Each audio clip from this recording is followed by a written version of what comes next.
We're back. That's right, back live. Listen, the usual 2-week summer vacation. Hey, Michelle, kind of historically, we took 2 summer breaks, and haven't we previously done two-week vacations in summer? You know, it's been a little all over the road, to be honest with you. Yeah, so we've got some. We just had an evolving situation with the kids. Yeah, sometimes we took 1 week in like late June, and then we took 2 1 weeks. year we only took 3 weeks right in the middle of the summer because we went to a wedding in South Korea and then to Japan to climb the mountain. Yeah, that was 2008. Right. When we So, climbed Mount Fuji when the kids were like 7? Chloe was 7 and Julian was Chloe still like late Julian 6? was about to turn 4, so Chloe was about to turn 7. 7, yeah. That was the best time, 3 weeks off. And Right? we Wasn't it though, Fester? Oh, man. Let me tell you. we climbed Mount Fuji Good old with days. the kids. It took us twice as long. We didn't get to the sleeping station. Like it was like the upper level of Station 8 where you slept. We didn't get there till like 10 o'clock at night. Yeah, well, yeah. And you sleep on plywood with sleeping bags under a lean-to. Well, let's talk about the vacation that you had this year instead of the one you had 18 years I was ago. a little off on that timing, by the way. We'll sprinkle stuff in during the course of the show. But Michelle and I and Chloe and Julian, we're back from Nippon. We're back from Japan. A lovely, what was it, 15 days, Michelle? Was that? Yeah, Lovely thereabouts. 15 days in Japan. We spent most of the time in Tokyo because in previous trips in 2018 and 2019, we spent a week on Hokkaido driving the bulk of the island, which was fantastic. I definitely want to go back to Hokkaido. I loved it. But this time, you know, we've already done Kyoto and Nara and Osaka and Niigata, and, you know, we've done, you know, a bunch of things. So this time we want to, and we never really spent tons of time in Tokyo. So this time we spent like the first week in Tokyo. Then we headed south to where Michelle grew up for 5 years when her dad was in the U.S. Marine Corps, stationed at the U.S. Naval Base at Yokosuka, Japan. And she still has friends there. So we went to visit them. And we went in Friday, stayed Saturday, and we left Sunday afternoon. And then we went back to Tokyo. So the first week we stayed like in the northern part of Tokyo. And then what? First part of the tour, we stayed at the south part of Tokyo. Oh, I'm sorry. All right. So so first week, south part of Tokyo, and then the second week after we stayed in Yokosuka for a bit, then we went to the north part of Tokyo. Anyway, it was a fantastic trip, and just a couple of things to sprinkle in. If you followed my Instagram, you saw, you know, not the typical touristy crap. You know, I just tried to put up some interesting, funny content, and if you haven't seen it, you ought to take time when we're not on live. Just wait until the show's done. And go to my Instagram, Certified MJ Radio.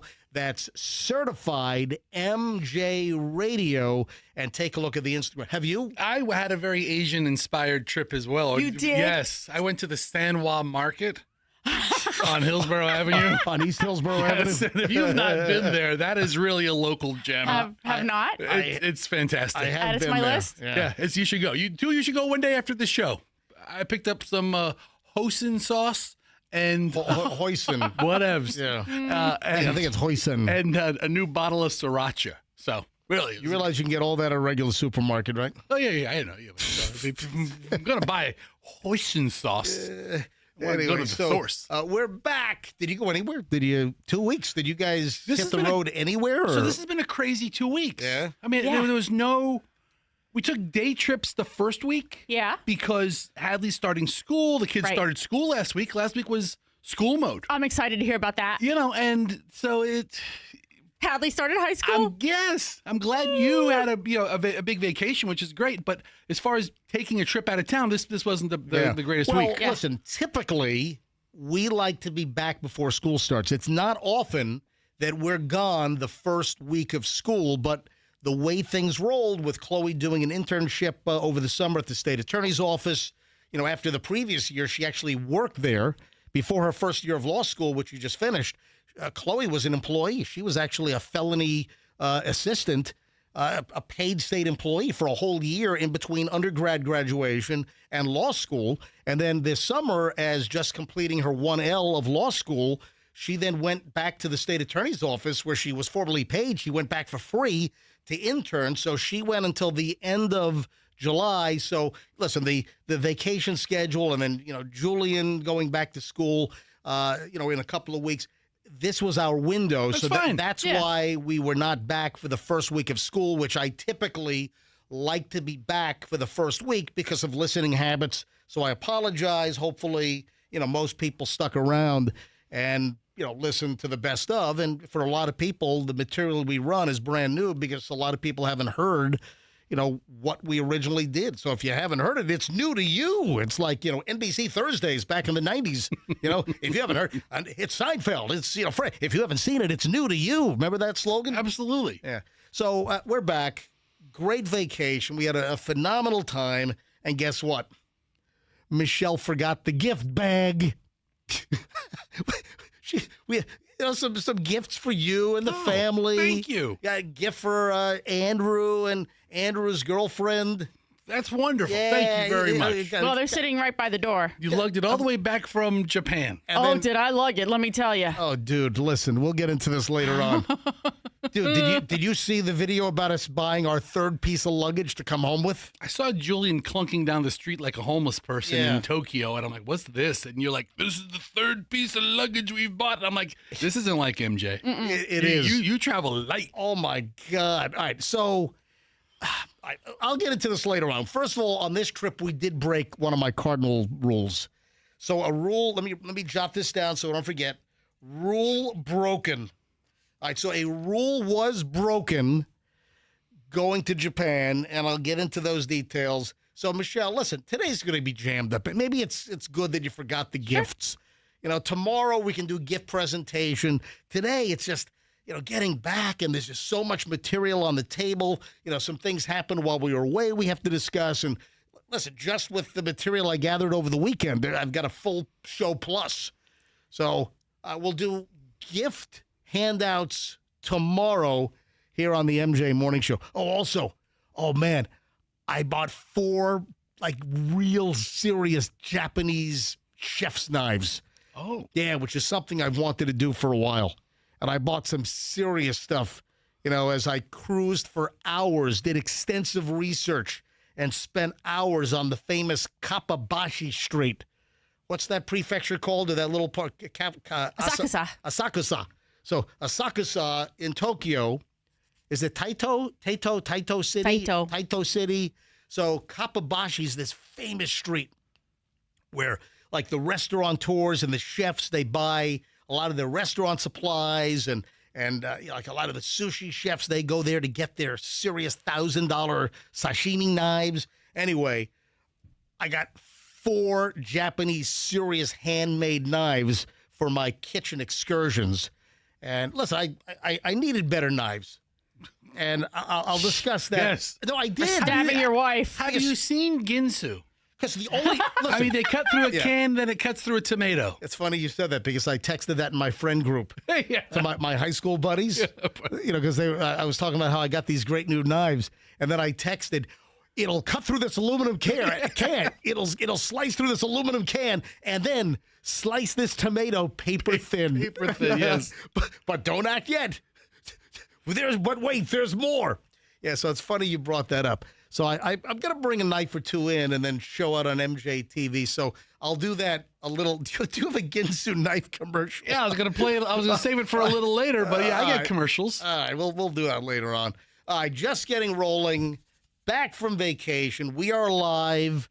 Proof of life and proof of live, because this is 6:11 in the morning here on Monday, August 17th. Or did I pre-record this before vacation? And we're taking 3 weeks off. No, we're live.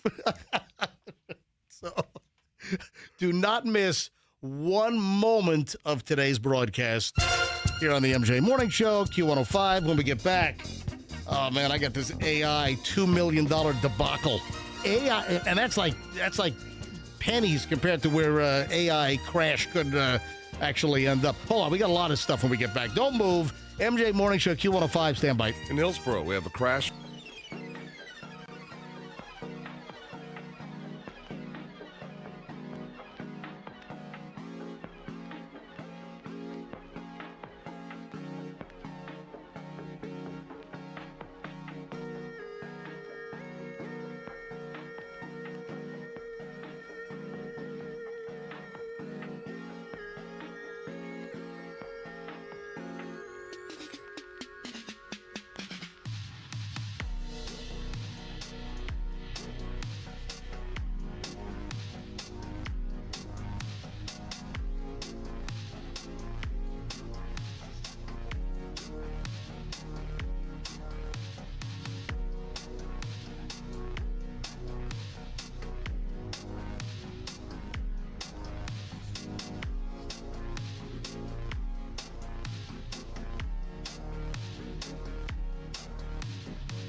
22 at the MJ broadcast, back live. If you didn't hear the opening segment, we are back from summer vacation live with absolutely no significant time planned off until Christmas. Michelle, that's accurate, right? Maybe a couple of days of Thanksgiving, but that's it. No significant planned time off. Hold on. Why do you have a shocked and surprised look on your face? Because I'm surprised that you're saying this right now without talking to me before, because I don't know. I haven't looked at the calendar. I might have significant time planned off. Where? Like forever. I mean, yeah. Where? I don't know, but I might. No, we don't have. Something could come up. You don't keep the calendar. Yeah. I do. Way to shut it down. Right. And Fester and I talk sometimes about the upcoming calendar, and we haven't had a chance to speak yet. We just, I was waiting to get over this little hump here, and then I was going to be like, on the download, talk to Fester, be like, hey, Fester, when do we want to take off again? No. And then Fester would be like, Michelle, let's take this week. And, then we would have a dialogue, and then we would tell you, like, hey, we're taking off the time. Well, we're not. For instance, Fester, when do you go to RV World? Was that September? Yeah, sometime in September. We're not taking that off. It's going to be 3.5 days, guys. All right. My Well, flight's listen. like at 9 a.m. Yeah, so I'm taking that time off. we're not taking that time off. Fester, you go do your RV sales. Is that the Pennsylvania show or The Hershey Highway show, that's where you head up to the Hershey? You head on up the Hershey Highway. I've been up there several times. I know the Hershey Highway really well. Yeah. How many times have you been up the Hershey Highway? 5? Yeah, it's been a while. Because, Fester, his real job is selling RVs.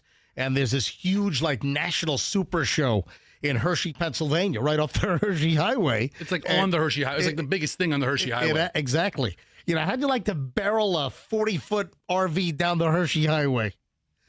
How do those things handle on the Hershey Highway? Do they handle well? I mean, either bumpy or smooth. All right. Well, there you have it. All right. So Fester will take off. What are the dates on that? Let me mark my calendar now. Somewhere in the teens. Yeah, I don't keep a calendar, but let me just kind of make a loose mental note of it. You know what? This is what I know. This is why I kind of paused, because it is kind of around my birthday. Right. So then I was like, When's your maybe birthday? we should take some time off around my birthday and go and do something. Even a long weekend. Now Exactly. I'm going to be guilted into a birthday. I shouldn't say it that way because Yeah, I'll never hear the end of that one. I mean, if you feel guilty, that's on you, buddy. That's not me. I don't feel guilty. Well, you just said, am I going to feel guilty? I don't know. You tell me. I'm just saying there's no significant major. Okay, maybe a Friday for a long weekend or something, but there's no significant. We're a Oh, that was- Thursday that was- Friday. That was quick. We're See a how- Thursday see- Friday. We got see one how day. far- Without No. even trying, we got one day. Listen, hold on. I'm not planning on taking any time off until maybe a day or so before Thanksgiving week, and then we work Thanksgiving to Christmas, and then we take our typical 2 weeks off over Christmas. I'm just telling you the way that things are going to probably fall. Okay, so All right. there'll be a couple of shows with just MJ. All right, hey, listen to this. That's fine. Hey, fine with me. That's fine with me. there you That's go. fine with me. I did my afternoon show solo for 22 years. You Yeah, did. you guys are just window dressing around. Yeah. here. I didn't say that. No, that's what I mean. No, You're fine with me. I value both of you Listen. significantly. We'll figure it out. Okay, thank you, Or Mr. we won't. Thank You you, know what? Mr. Strategist. We have to have a meeting, a morning show meeting. We're not having a morning. There's a couple things I want to talk to you about. Hey, We're listen making to some this. changes around here. You do? Okay. Yeah. All right, go on. Yeah, I'm resistant to change. Let's go. Yeah, are. something could be coming down the pike, and that's going to be a big. All right. That's going to be a Okay. big problem. We're- Hey, that could, hey, my contract's up in a couple of months. yeah. All right. So, AI. I mean, Michelle, the chatter of an AI bubble is continuing to grow. Right. I saw some headlines over the last, 4 or 5 days about some significant potential AI bubble issues like mass exodus of talent from, was it OpenAI, Michelle? Yes. And then what was the other thing I showed you? I think NVIDIA, maybe, or was it NVIDIA pulled out of the chip or the Some big guarantee purchase or supply? Some massive I didn't read it. capital investment. Yeah. Anyway, there's a lot of significant minds in the world of finance that are saying, hey, this AI thing could be a massive bubble like the tech burst back in 2000. Michelle, you've done a lot of reading Yeah. regarding AI, and you are leaning toward that AI has been grossly and vastly oversold, correct? Oh, yeah. Yes, very much so. It doesn't mean, by the way, that it's not useful and in that it doesn't have its place, within businesses that can utilize it very efficiently and effectively. They have, like, one of the examples I keep relying on that I saw, like, on CNBC was healthcare, the insurance industry. They're able to like weed through all the emails and correspondence they get very quickly now with the AI. AI can respond to the ones that are just like benign or whatever, and then it knows how to funnel the ones that require more in-depth attention by a person onto the right person. And in that way, they become very efficient and, therefore like affecting their bottom line positively. And if businesses can do that, right, then that's great. But the AI that they say is going to like cure cancer and it's going to you're going to be able to have a whole factory working without a single person there to do it. That's not happening. No. And the CEOs that have bought into it and thought that they were going to become a very more efficient company with, eliminating employees by utilizing AI, that's not proven to be the case. But they don't think it's a bubble that's going to crash the market the way things happened back then either. But some are saying yes. But here's the AI story of the day in which I'm heading. A novelist, tons of buzz, a debut you saw this, right? I did. A debut novelist got a $2 million deal for an amazing book, an amazing, premise, manuscript, big, huge deal. A first-time novelist, massive $2 million book deal, allegedly has been canceled. Why? No. AI suspicion. Yep, that AI might have had a massive role in writing the book after publishers were saying, oh, my God, this is stellar. It's amazing. Some of the top publishing houses. So Jerry Fillade's own reps pulled the plug on the sale of his debut crime novel, Call Me, I'll Hide the Body, after a massive offer from Minotaur.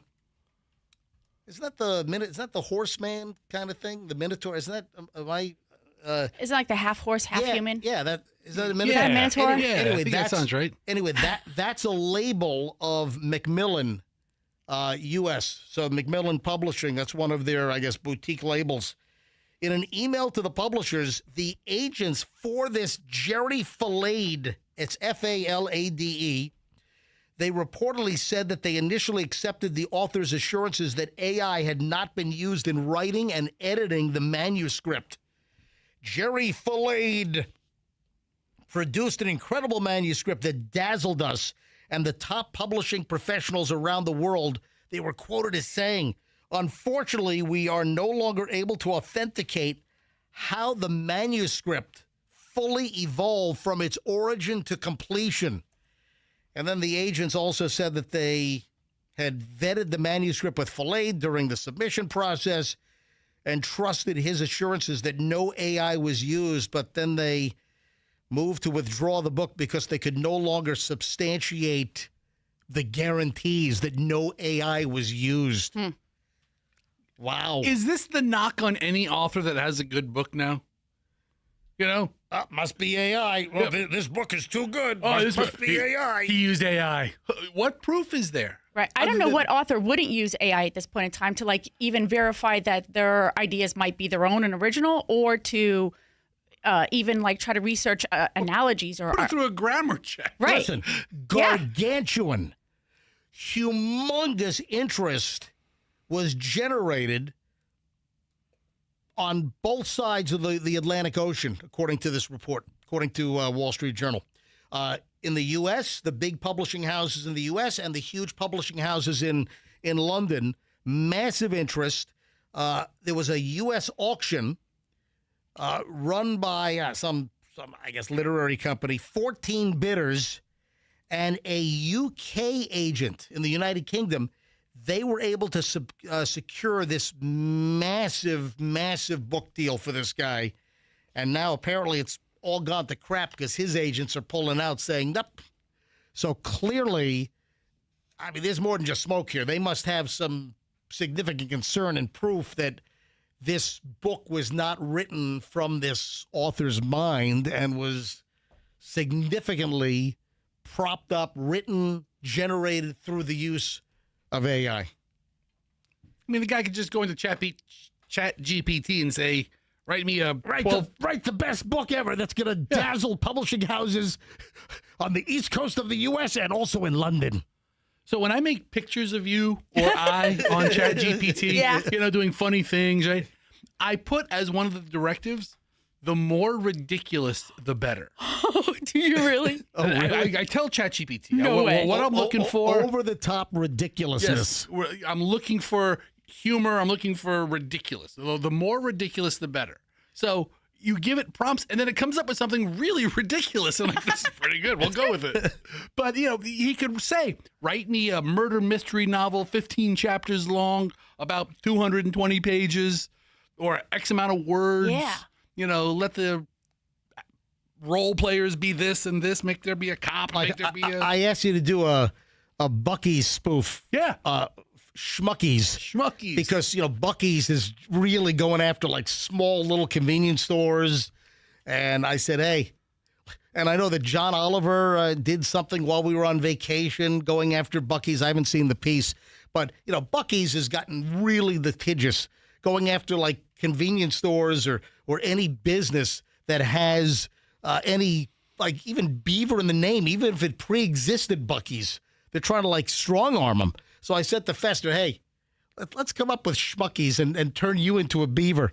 And Fester had some AI program do that. And I posted it on my Instagram at Certified MJ Radio. All right, just getting rolling, folks. Man, I got a great pile of morons in the news. The morons in the news next on the MJ Morning Show here on Q105, 104.7 FM. Stand by. I don't need to tell you this. It is hot outside, but the coolest thing ever is happening right now inside International Diamond Center, IDC. It's their Summer of Romance event where you get a free romantic getaway with the purchase of your jewelry. This is a great added value, not a gimmick. This is the real deal. IDC is doing this just for the month of August. So hurry right now. Take advantage of it. Get a free getaway trip. The more you spend, the bigger the trip. Give you an example. If you spend just $3,500 on any piece of jewelry, you'll get a 3-day, 2-night romantic hotel getaway plus a $100 Visa gift card and choose from a dozen or so dream cities. Spend $5,000 at IDC, sail away on a 3 or 4 night luxury cruise for 2, go all the way in at $10,000 and enjoy a 5-day, 4-night stay at an upscale tropical all-inclusive resort in one of 4 breathtaking countries. This is all at IDC. This is a great deal. Get amazing jewelry at a great price. Diamonds, gold, necklaces, pendants, whatever. And you get a trip. This is a no-brainer. Limited time offer. It won't last. It ends soon. It ends at the end of the month, folks. Hurry. Limited time. IDC, Tampa, Clearwater, Lakeland, and Sarasota International Diamond Center. Tell them that MJ sent you. Traffic's on at 6:34. MJ Morning Show back in just a sec. We're starting to see.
This is 6:43. This is pretty Florida-like. A lot of morons in the news are Florida-centric just because we live in the center of the idiot universe. Thankfully. Yes. We couldn't do this show without Florida man and Florida woman. We don't want to sound unappreciative. No. We are. No. Listen to this headline. Florida man, I love it. It starts out with, this is Fox in Orlando. Fox 35 Orlando. Florida man accused of exposing himself, throwing TV at deputies, yelling, "I'ma kill y'all." It's even in the headline, it's IMMA. That's kind of like, who was it? Kanye, right? I'ma let you finish. I'ma let you finish. I'ma kill you. What the hell? All right, where the hell is Upper Grand Lagoon? Well, there's Lower Grand Lagoon. Okay. And then just north of that. What about Sideways Grand Lagoon? Do you have that one? Well, there's East and West. They don't really call it Sideways. Upper Grand Lagoon. I've never heard of that. Yeah, I guess it's Bay County. That's in the Panhandle. Yeah, it's Panhandle. So it's Bay County. What do you have? Escambia up there, Bay County, Walton. Anyway, so a Florida guy arrested. There is Lower Grand Lagoon. There is. It's right below it. Oh, look, there's Pretty Bayou as well. Yeah. Man, this sounds all Louisiana-like. Not too far away. I'll say, where's Cajun Festa? Look here. A little bit down the road from old Baton Rouge, let me ask you a question. When you go to the Upper Grand Lagoon or pretty bayou. Does that remind you of home there, Cajun Fester? I mean, there are no alligators there in the swamp. Yes, there are. There's more beautiful No, beaches. there's plenty of alligators, I'm sure. And there's no swamps. It's St. Andrew State Park. There's a beautiful beach in the state. Whatever. All right, so here's the deal. Guy was arrested. Bay County deputies say he exposed his genitals through household items, including a television, from an apartment balcony onto vehicles and threatened to kill responding law enforcement officers. Yeah, the Bay County Sheriff's Office said that Marcus Butler, 40, faces multiple felony charges following the incident last Thursday at the Pearl Apartments in the Upper Grand Lagoon area. According to the Sheriff's Office, deputies responded to the apartment complex about 11:30 in the morning on Thursday. They had reports that he was throwing crap from the balcony onto vehicles below. Can you imagine you're throwing like heavy household items and you're hitting and bashing windshields and denting hoods? Did he throw a rice maker? Rice cooker? You better not throw. Oh, by the way, I think I've locked down Zojirushi rice cooker giveaway for September. Oh, can't wait. Because, September is National Rice Month. National Rice Month, yes. All right, so while deputies were at the scene, investigators said the Butler continued throwing items, including a TV, at vehicles and patrol cars and deputies. You know what? I would like an entire inventory of everything he chucked over the balcony. Did he throw the remote also? Because, if I'm going to get a TV. Yeah, you need want the remote. You want a complete package. Yeah. Yeah. I hate to buy like those, those all-in-one remotes or like the like a aftermarket. generic, Aftermarket. Yeah, that's it. Yeah, I don't like. You know what? I'll tell you what though. I did buy an aftermarket remote that is amazing. Oh, really? Yeah, there's an aftermarket remote for Apple TV because man, I hate the Apple TV remote. Man, you look at it and it moves crap all over the place. Seriously, do you have Apple TV? No. Yeah, we've got a bunch of Apple TVs at the house. It runs, pretty much all our streaming and apps and everything in our little home theater and our living room. So, but I've always hated the Apple TV app is like too cool for school. It's too hip for the room. But there's a company. That's it. Hang on a minute. Yeah, it's right there. It's Function 101, folks. It's the best $30 you'll ever see. How much is it? Scroll up. $39.95. I'm gonna tell you right. I think I got it cheaper. Function, if you use Apple TV, look at the Function 101 remote. They make an RF and an infrared and a combo. I'm telling you right now, all of my frustration with Apple TV and that stupid remote, which slips out of your hand, I hated the app. Function 101. Anyway. Maybe that's what set this guy off in the first place. Oh, yeah. We should have gotten this information to him earlier. Right. I'm going to take all my clothes off and chuck this TV out the window, this damn Apple TV, with this finicky remote. Right. Just look at it. Could you see if there's an inventory of everything that he threw? I mean, what else could he have thrown? That would have to be in the police report, like pots and pans and, I think he threw a vacuum. I saw it hit the rear windshield of a car. Like vacuum went right through the real windshield? I don't know what it was. It looked like it had the handle of the vacuum. What brand? Was it a Dyson? I don't know. There was a mop. What's the vacuum you want? Cebu? Yeah, Cebu or Cebu. I don't know how to pronounce it. All right, so here's a guy with pants on being arrested. Right. That's him. This does look like a vacuum handle coming out of the back of this Tesla. Doesn't it? Oh, my God. The vacuum smashed through. Is that a Model S? Maybe a Y? Is that a Y? Yeah. Well, you have a Y. You should know. Is that a Y? It looks like a Y. The guy threw a vacuum off the balcony. It literally went through the rear window of the Tesla. Oh, here's the TV on the ground as well. Oh, my God. What is that, a 42-incher? That's about right. Yeah, maybe a 42-incher. I don't see the remote. TVs are so cheap these days that, they're disposable. They really are. Anyway, this guy's been charged with a whole bunch of crap. 4 counts of criminal mischief, 3 counts of indecent exposure, battery, resisting an officer with violence, resisting an officer without violence, threats to kill a law enforcement officer. Oh, this guy's got all kinds of problems. Anyway, Florida, great story. You know what really pisses me off? I hate grave robbers. Yeah. You know what? That is just so low. That is such like an 1880s crime. Oh, my God. I mean, the grave robbers. Well, also, not necessarily digging up graves. That's even more heinous. When you dig up a grave to try to, steal the jewelry or, gold fillings or whatever the hell's going. Yeah. Wasn't there an old story like the undertakers and some funeral homes, they would peel out the gold fillings? Ew. Yeah. Really? Yeah, and No. keep the gold. Yeah. I don't know if that's urban legend or whatever. Anyway, so man, just really nasty. You go to cemeteries and steal like keepsakes and knickknacks that people leave on graves. And then, of course, one step even lower is actually digging up bodies and stealing stuff out of graves like Ed Gein. Right. Remember in the Ed Gein Netflix series.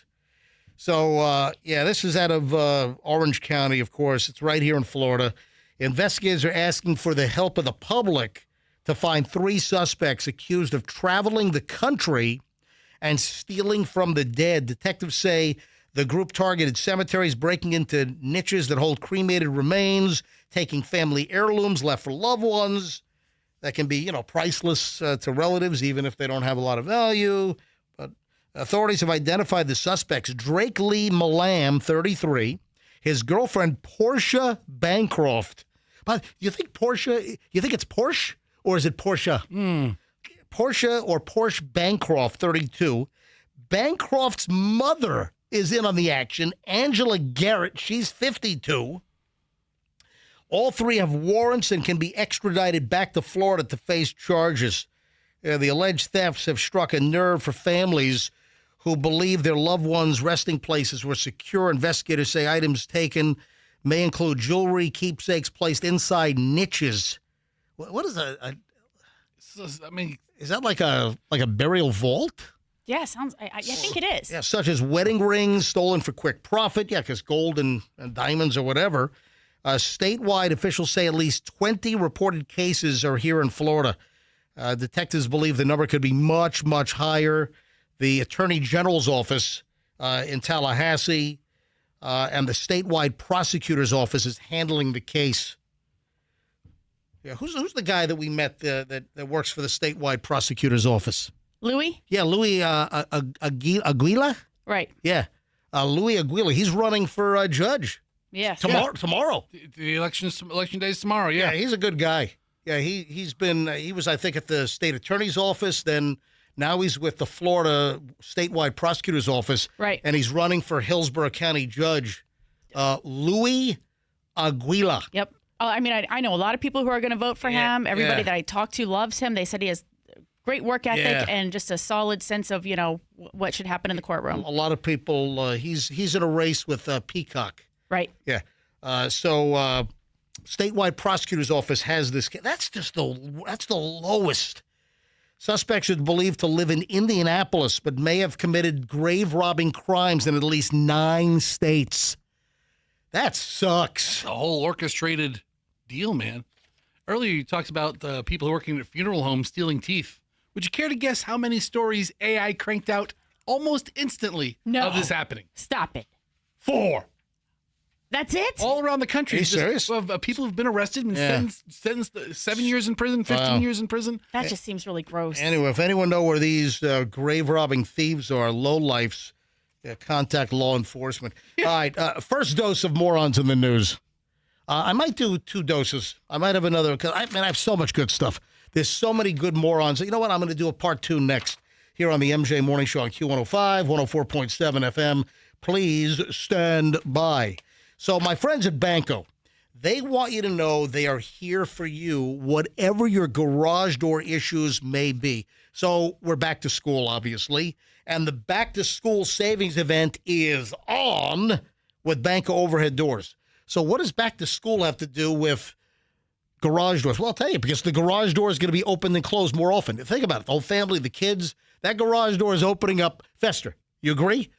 Kids are back to school. That garage door is opening up and closing more during the school year than during other times of the year. So listen, if your garage door is busted, get a hold of Banco. Hey, maybe you're ready for a new door. Call Banco. Save $500 off a new 3-layer Clopay hurricane-rated garage door. Your garage door is the largest moving object in the house. You got to take care of it. Any issues, you want a new Clopay garage door, you call Banco, 877-90-BANCO, BancoDoors.com. Always mention me, MJ. Banco's the best, the only garage door company I recommend, BancoDoors.com, and tell them that MJ sent you. So Wade is really proud of the new Two College Brothers facility.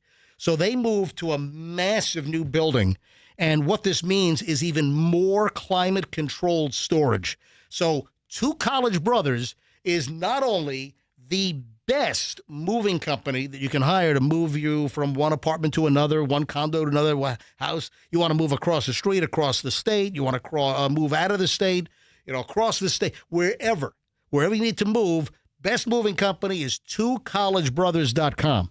Get a great quote. They'll stick with that number. You'll get a great move. They handle everything like it's their own. They wrap all furniture in blankets. And now they have even more climate-controlled storage at a fraction of what you're paying if you're using one of the big storage facilities. They've got amazing rates. You're going to pay significantly less if you need storage.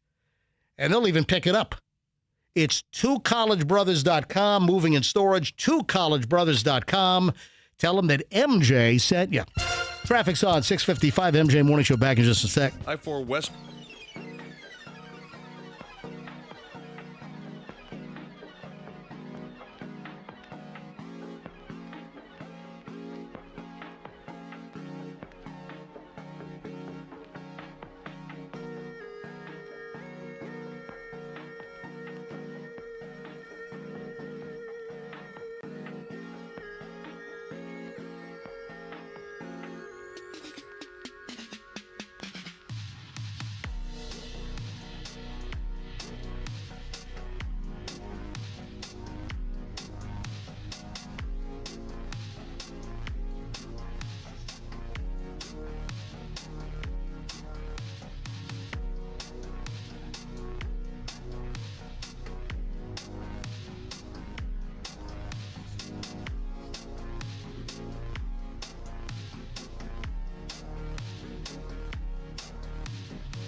Enjoying the new couch during the commercial break. It's a very nice couch. Thanks to Lisa Marr Designs. Is it decorations, right? Yeah, but before we went on vacation, our couch was delivered, donated by Lisa Marr Decorations on West Columbus. The end table, nice. Oh, did anyone water the plant? Well, one plant is fake, but one plant is real. Which one's which? I can't tell. The one on the right, the one closest to the window outside, that's a real plant. But apparently it only needs to be watered every 3 years. All right, well, that's great then. We still have it's a low-maintenance plant, apparently. We have like 2 years and 11 and a half months to go. So, folks, we are back live. We're back from vacation. Thank you. I do appreciate you listening to the best of while we were away. We'll see what happens. But we did. Guess what? We got July ratings while we were out. And, so I get an email from Mark Zallis. I get an email from sales guy extraordinaire Mark Zallis, and it says, "Big lead!" Exclamation point! Exclamation point! I'm like, all right, he's got a big lead for a new client. Big lead. Yeah, like he's got a hot tip or something. A hot tip, big lead. And I had no idea he was talking about the July Nielsen radio ratings. I had no idea. I was like, man, he's got some big lead. Maybe a new sponsor for the MJ Morning Show. Maybe it's a new client that I can do live spots for. And I open it up, and it's a screenshot of the July ratings. And thanks again, folks. MJ Morning Show #1 in the Tampa Bay market for July. Tampa, St. Pete, Clearwater. Metro Survey, July 2026. The MJ Morning Show #1 for July with an 11.8 share. That's scary. That's too high. That seems really high. That's like used cars. These prices are too effing high.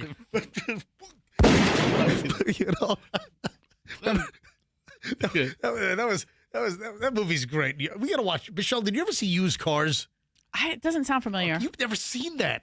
We've got to watch Used Cars. We'll put that on the list for maybe a late afternoon movie one day this week. Anyway, so MJ Morning Show #1 in July, 11.8 share of the market. Second place is in an 8.3. Oh, so that is what is that, 3.5 point lead from first us to #2? That's a big chunk. Big lead. That's a big chunk. Anyway, we were gone for the first 2 weeks of August, so we could tank like a freaking rock. We could tank like some body tied to cinder blocks and chucked into the East River. Even those float eventually. We'll come back. So, but listen, July was strong. MJ Morning Show, Nielsen radio rated #1, persons 25 to 54. And thank you for those that make this possible and listen to the MJ Morning Show. What's going on over there? This is what makes us #1. I can't even talk. All right, so let's get this sentence right. Yeah. I sure as hell hope that people listen to the best of. So those back-to-back H words. Yeah. All right. Back to morons in the news. Before we were on break, didn't we have some treasurer for some local baseball organization rip the kids off for like $150,000 or something? Do you remember that? Mm-hmm. What? It was down in Bradenton or something. Was it I thought. Manatee County? Yeah. What is? There's another one.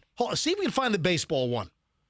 There was a locals. It's not necessary, but if you can find it, and we've had a series of these where people are ripping off kids' athletic programs.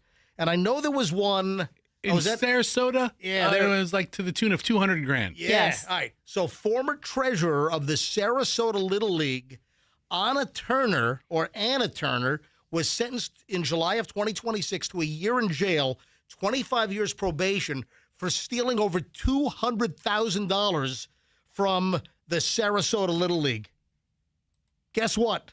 That was Sarasota. I guess Manatee wanted in on the action now because North Manatee Soccer Club allegedly lost over $146,000 to a former treasurer's personal expenses. Wow. Yeah. So Sarasota, now Bradenton or Manatee, North Manatee Community Soccer Club, or is it Munity? North Manatee Munity Soccer Club. Is that right? Is it Mutiny? Oh, you know what? Maybe the team is called the Mutiny. Yeah, but Fox 13. The club's team is called the Mutiny. Okay, well, Fox 13 has a typo. A former North Manatee Munity, No. Munity is what Fox 13 has on their story. It's going to be Mutiny. It's the Mutiny. Yeah. Oh, jeez. How did Fox 13 get that wrong? AI. Probably. And that's what's going on. I mean, local TV. You know, just wait until Channel 10 is bought by Nexstar. Or Is Munity a word?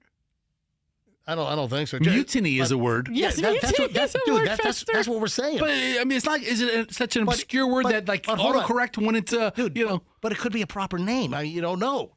So look it anyway, up. if you think local TV is bad, just wait until Nexstar or Deaf Star, which owns Channel 8, just wait till they get control of Channel 10. If that Gannett deal goes through, then you'll have Channel 8 running Channel 10. I hate to say this, but there's going to be all kinds of layoffs because they're going to consolidate and run it all. Channel 8 and Channel 10 will be run out of one damn newsroom. All right, so Minity means the scripting language for Minecraft. Oh, is that it? Munity? Minity. Minity. No, that's not the word. It's not Minity. What's the word? It's Munity is what they use. Right. But it's the Mutiny. Anyway, so the club treasurer, former club treasurer. Munity is an Old English word meaning freedom. Really? It says obsolete English word. All right. Today we fight for Munity. All right, can I just do the freaking story? Maybe that really is their name of the The Mutiny Munity. Let's pick an obsolete English word from the 1600s to name our soccer club in Manatee County. All right, so How does a soccer club like that have 146K just disappear and then not notice? You know what? They only have one person managing it, and they trust them. Yeah, she allegedly stole over $146,000 in club funds to buy jewelry, take a cruise, fund personal travel, according to the Manatee County Sheriff's Office. Yeah, that's a lot. 146 grand. I mean, Fester, that's a good question. Huh? A little soccer club at 146 grand is in the bank? It was overtime, so I guess it began in August of 2023. And the individual is 52-year-old Nancy Fetzner. You know, it's the Fetzner valve again. Yeah. Not the Fetzer valve, it's the Fetzner valve. Yeah, the valve of money just pouring out of this organization. You think there would have been a whole lot of Fetzner valve, royalty money. No. Nope, she needed 146 grand. So beginning in August of 2023, she deposited more than 44 grand into a club sub-account using mobile deposits, according to the sheriff's office. She also transferred nearly $102,000 from primary business account to the same sub-account to cover personal living and travel expenses. Total loss, $146,000. Yeah, charged her with scheme to defraud over 50 grand. Removed from her position as treasurer. Yeah, good idea on that one. You know, when I was in banking, we always had what's called dual control. Right. Two people had to be present at all times when you were doing something like with an ATM or when you were counting money in the back room for some, specific purpose. You had what's called dual control. I think that these organizations really need to, and also, by the way, when I did it I was one of the accountants for one of the kids' little nursery preschools. And we still, at that time, it's a nominal amount. It's a couple $100 a month that people pay to have their kids in these preschools. Two people, me and Beth Schatzberg, we had to sit there together and count the money. Neither one of us could be alone with the money at any time and go in and make the deposit. Beth Schatzberg? Yeah. Ronnie, the husband, who's the electrician? Yeah. Uh-huh. Yeah, I need to get a hold of Ronnie Schatzberg. I got a couple of electric projects at the house. She can also do some accounting for us. I got to. Do you have Ronnie Schatzberg's? Anyone know Ronnie Schatzberg, the electrician? Yeah. Somebody let him know that MJ needs to get a hold of him. I got some electrical work I need done We got a line for him. at the house. But anyway, that's what these organizations need. You have to have two people, otherwise this can happen. And look, if she hadn't, how did she get caught?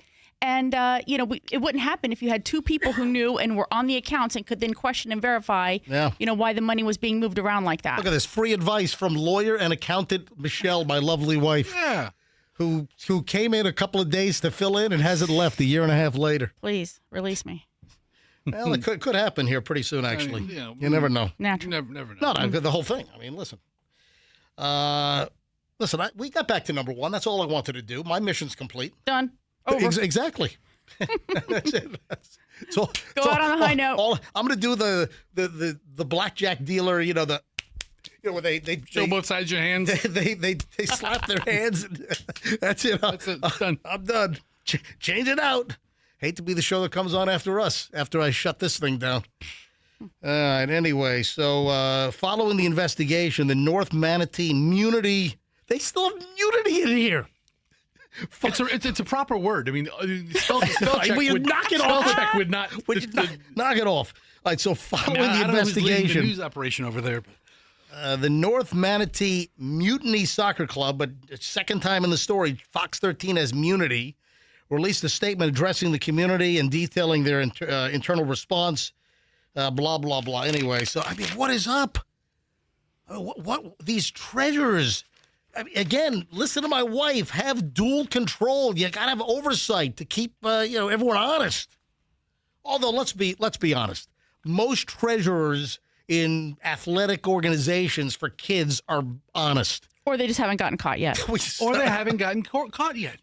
I saw a documentary called All the Queen's Horses about like the controller of like Dixon, Illinois, who stole like $50 million over 20 years. Are you serious? Well, hold on, I never heard this. What? Yeah, the story of Dixon, Illinois. It's like it's like this small podunk next to nothing Illinois town. I think it's like Ronald Reagan's birthplace is like their big claim to fame. Okay. And their treasurer, their controller, stole like $50 million over 20 years and lived like this ridiculously lavish lifestyle amongst all of these, common small town folks.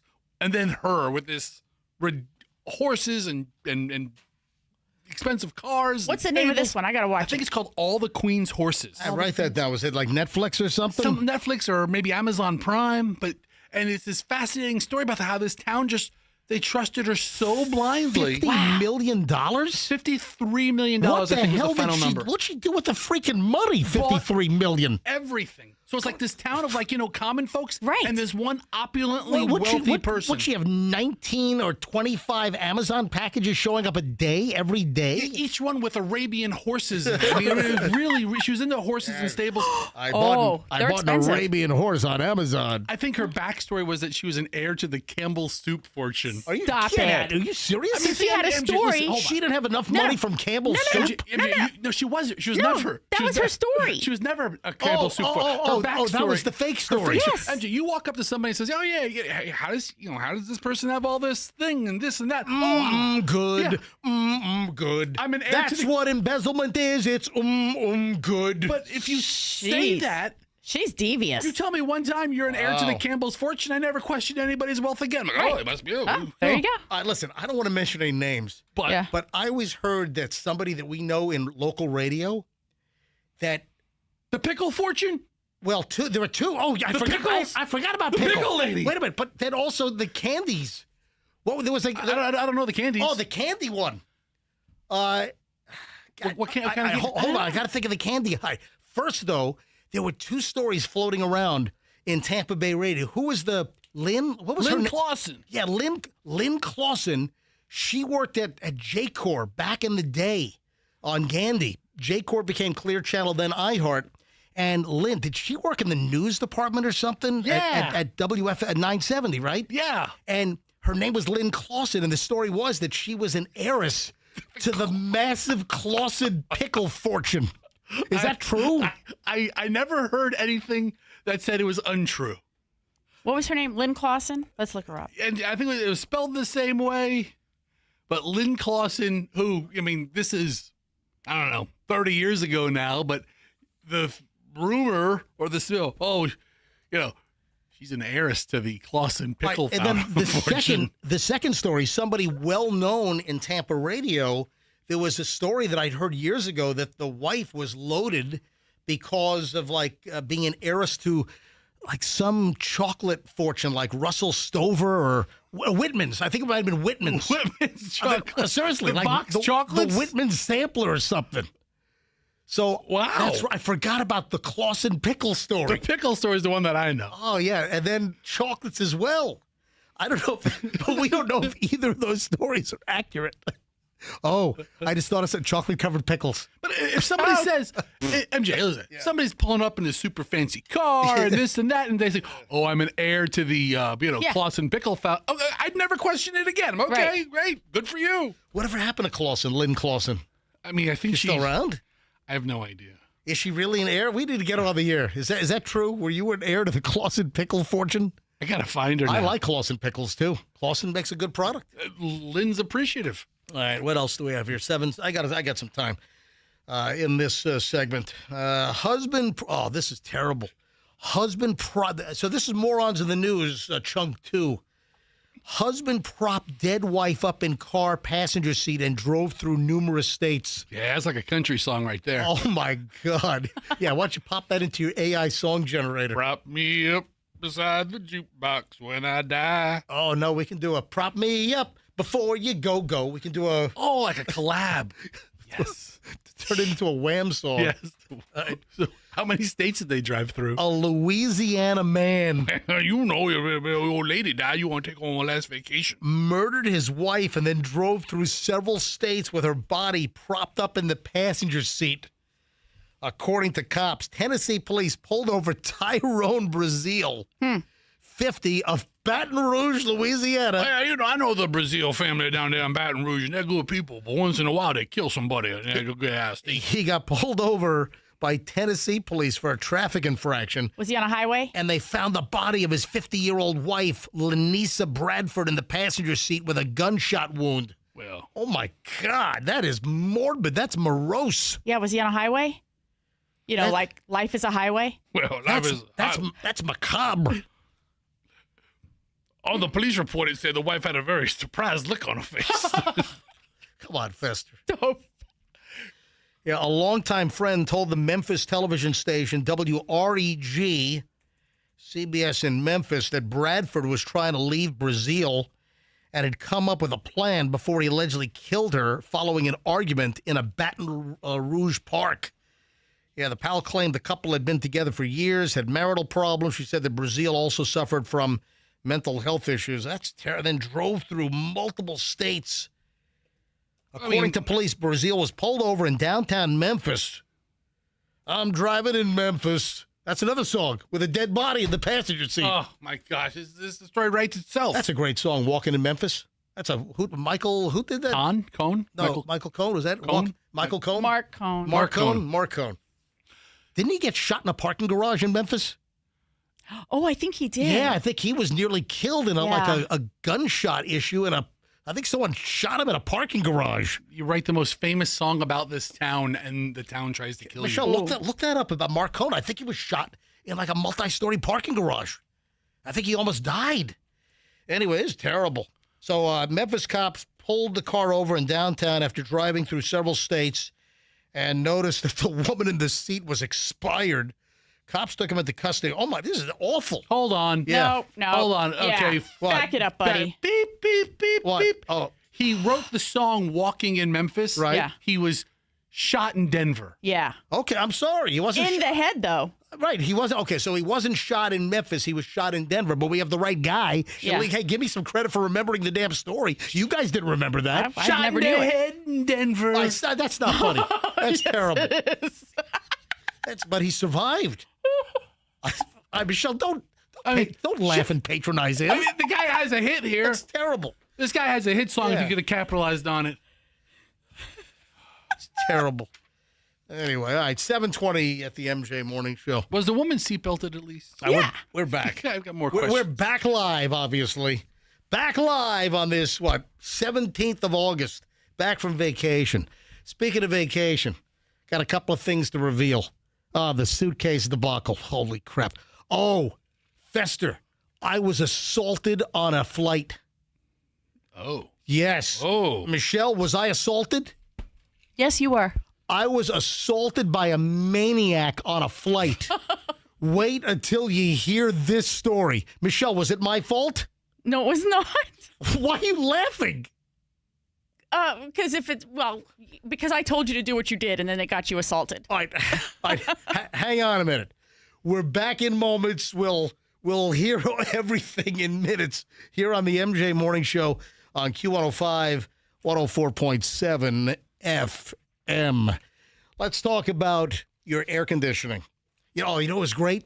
With my new Daikin air conditioning systems that were installed by our great friends at Air Rescue, we were able to turn the AC on in the house because I wasn't going to run the AC at 72, 74 degrees while we were gone and jack up my Tico bill. So I turned all the ACs in the house up to like 78 or 79. But with the new Daikin systems, went on the app on the phone and we turned all the ACs on before we got back to the house. We turned in Atlanta. Before our flight from Atlanta back to Tampa, we turned all the ACs on. So it was cool and comfortable. Folks, if you need a new air conditioning system, I'm going to tell you right now, Air Rescue is the company that you want. Air Rescue is fantastic. If you need a repair, any air conditioning problem, you call Air Rescue. If you need a new system, like they just put in new systems for me at my house, you want Air Rescue. So right now, they'll even waive the $89 diagnostic fee with any repair. Trade in your old system and get a $1,500 credit toward your new air conditioning system. And you can also combine all of that by mentioning me, MJ, and get 10% off. AirRescue.com. It's the air conditioning company you want. AirRescue.com. Tell them that MJ sent you. If you need a roof repair, I got another recommendation for you folks. It's Hendrick Roofing. I'm going to tell you right now, Hendrick Roofing is fantastic. You got a lot of roofers out there, but I have a long history with Hendrick Roofing. They did the original roof on my house when I built it back in 2004. And we just replaced the roof a couple of months ago with the all-new, state-of-the-art, the best underlayment. You know, they have these new rubber membranes that they put down. I got these double layers of, like, the best stuff on the market, this polystick stuff and MTS and this and that and TU+, all these. So my roof, it's like impervious. So a great new underlayment, a great clay tile job. Any roof that you need, whether it's clay tile, whether it's regular asphalt shingle, metal roofs, they have their own huge metal shop. They fabricate their own stuff. Folks, you want Hendrick Roofing. For a leak, Hendrick Roofing. Anything roofing related, a company I used back in 2004 and just used again in 2026. That says a lot. HendrickRoofing.com. Oh, and they do commercial. They have a full commercial division. So if you've got a business and you need roofing, they do commercial roofing as well. Hendrick Roofing. Tell them MJ sent you. Hendrick, since like 60 years, since the 1960s, they've been around. HendrickRoofing.com. Tell them that MJ sent you. It's no surprise. It's not a shock. You've heard by now the real estate market has slowed dramatically here in Florida, and the Tampa Bay area has not been immune.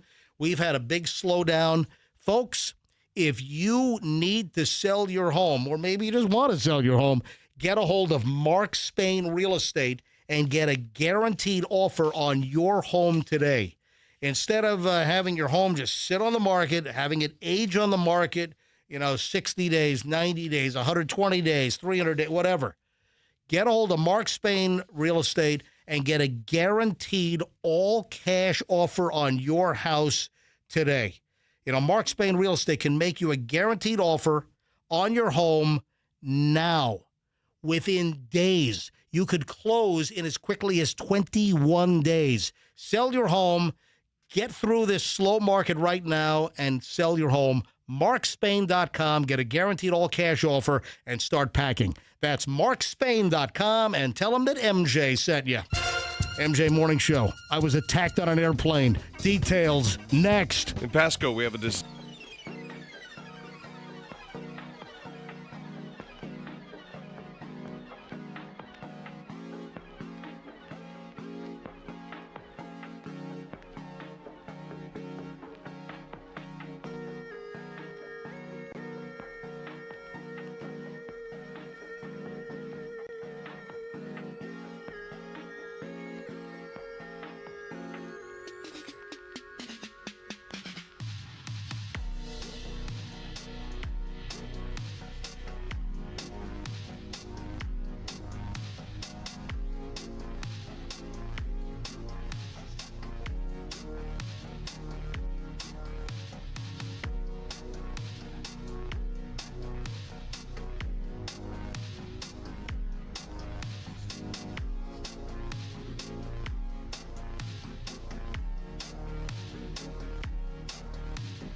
The MJ Morning Show. I am MJ. Fester is, you couldn't make your drink during the 6 minutes of commercials or whatever it was? Really? No, I couldn't. Jeez. Put in a couple of Splendas. And lovely Michelle. Hey, am I hearing that Chloe might stop by later on this morning in the studio live? Sure.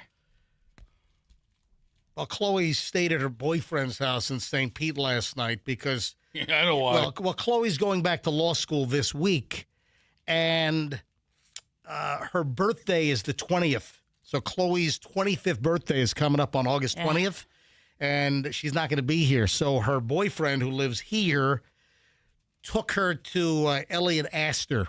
We haven't been there in a bit. That's a good, I like that place. Yeah, we got to go. Yeah, we haven't been in, how long has it been? A couple months. Last fall? It's been a while. Yeah. Yeah, we haven't been to Elliott Astor, but that place is good. That pasta dish, what is that?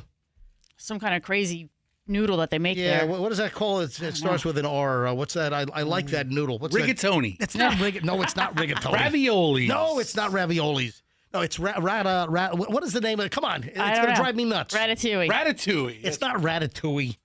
Hang on a minute.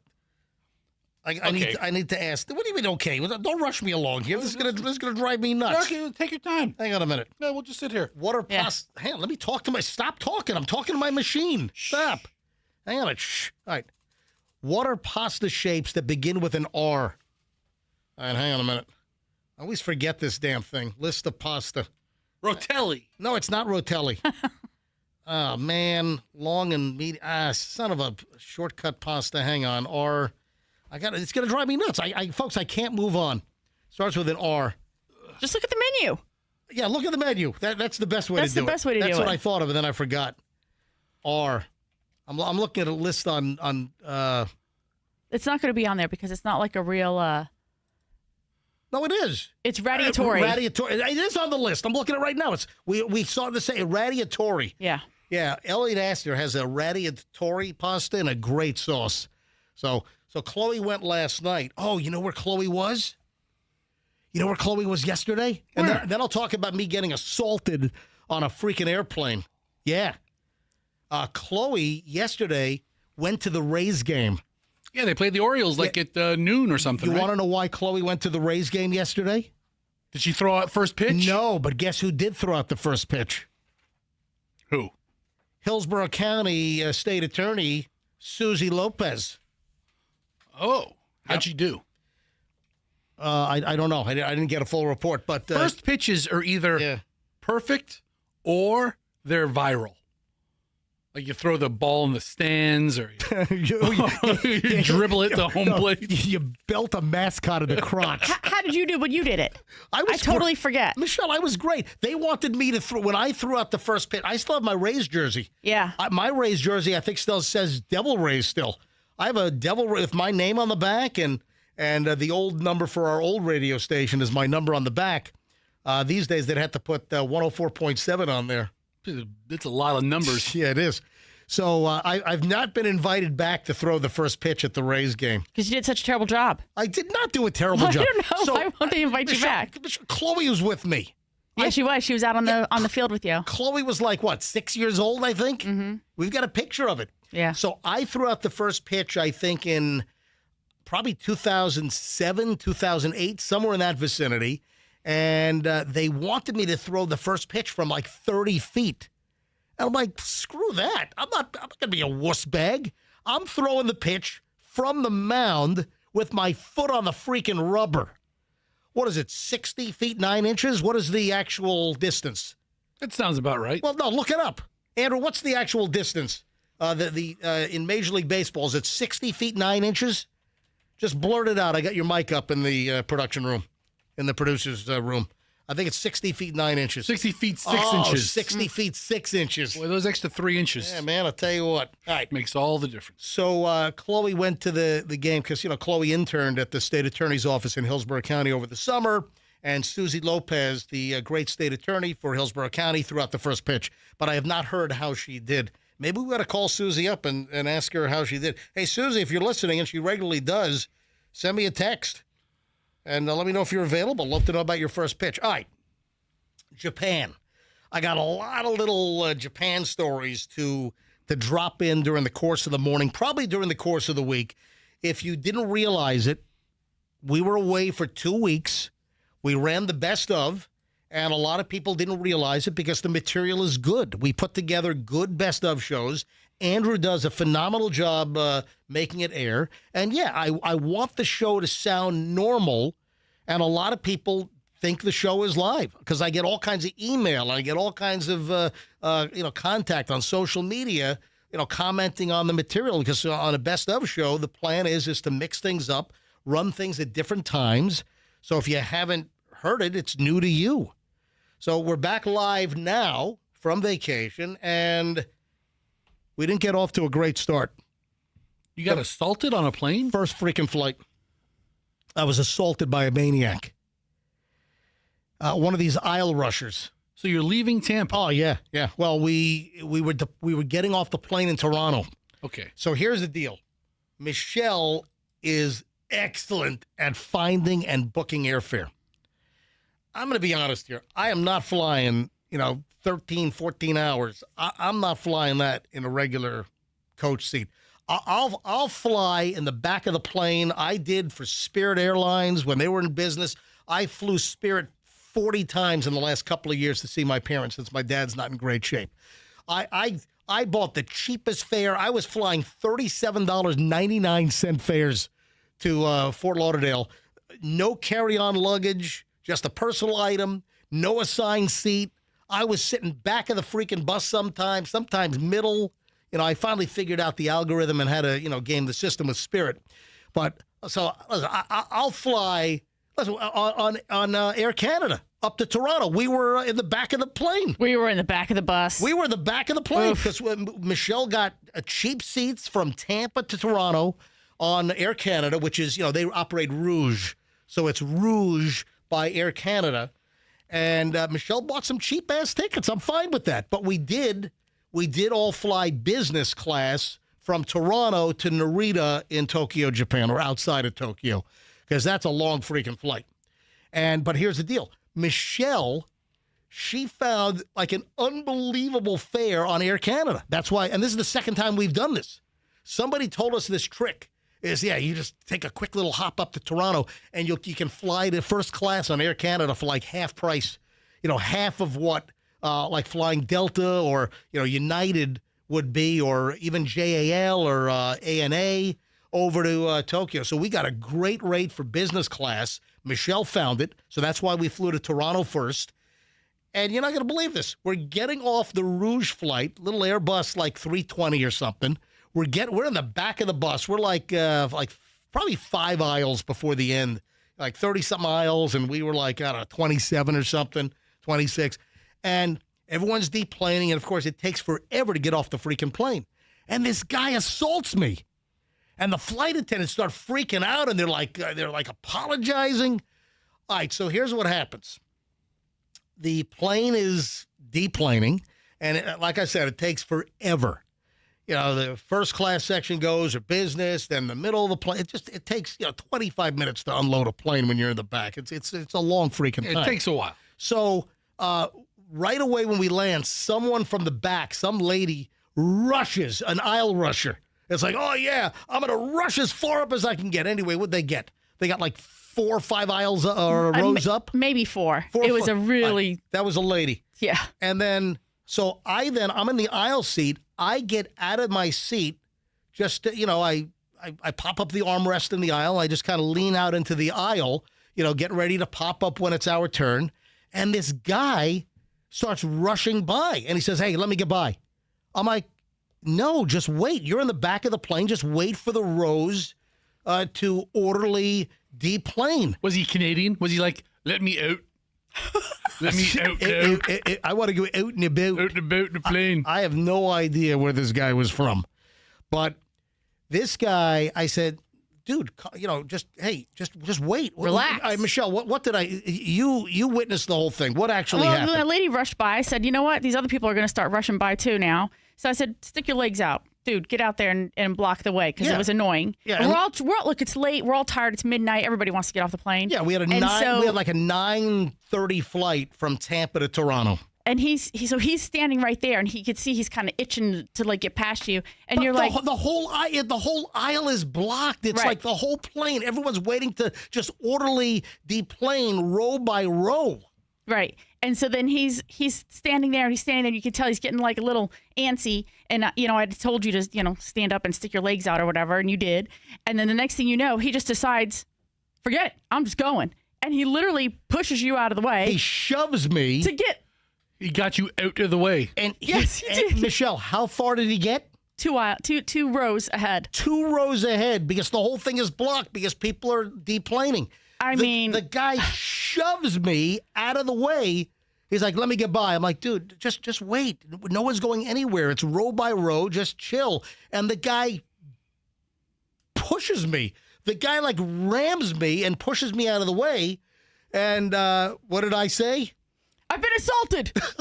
He assaulted me. Did he turn around and say, "Oh, I'm so sorry, He tried. sorry"? No. So, but I said, dude, you just assaulted me. Yeah. And when I said that, the 2 flight Oh, attendants in man. the back, man, they sprang to life. They call them Mounties? Like they sprang to life like they were the Mounties. Yeah. Well, don't Mounties work at the airport like the Royal Canadian Mounted Police? Yeah, They don't ride horses anymore. No, they ride horses through the terminal. Yeah.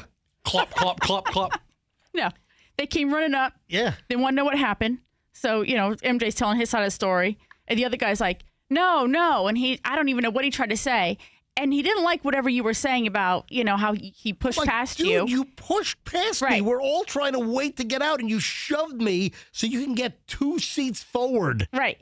And so then he's trying to tell something that isn't true. He's like, no, I just, I was just trying to get by. And then he's heard what you said. He goes, he's like, that's not what happened. He goes, man, I swear on my grandma's grave. Oh. And he started to say something. And I said, I don't know your grandma. I don't care. I'm like, why do people say that? I don't even understand. And Julian's laughing his ass off because he's like, Mom's getting into it now. All right. So did the mounted police come up like, and they're like, "What's this all about?" They rode their horses on the plane. And they started to run, and the cops had to go after him. And What are you making clip clop sounds with? I have like a coffee tumbler. I'm hitting my plastic. They use like half coconut shells to make that sound effect. I don't have those. So you're doing a great job I over wish there I- with the, You need half coconut what shells. do you call that? Clip clop. No. What?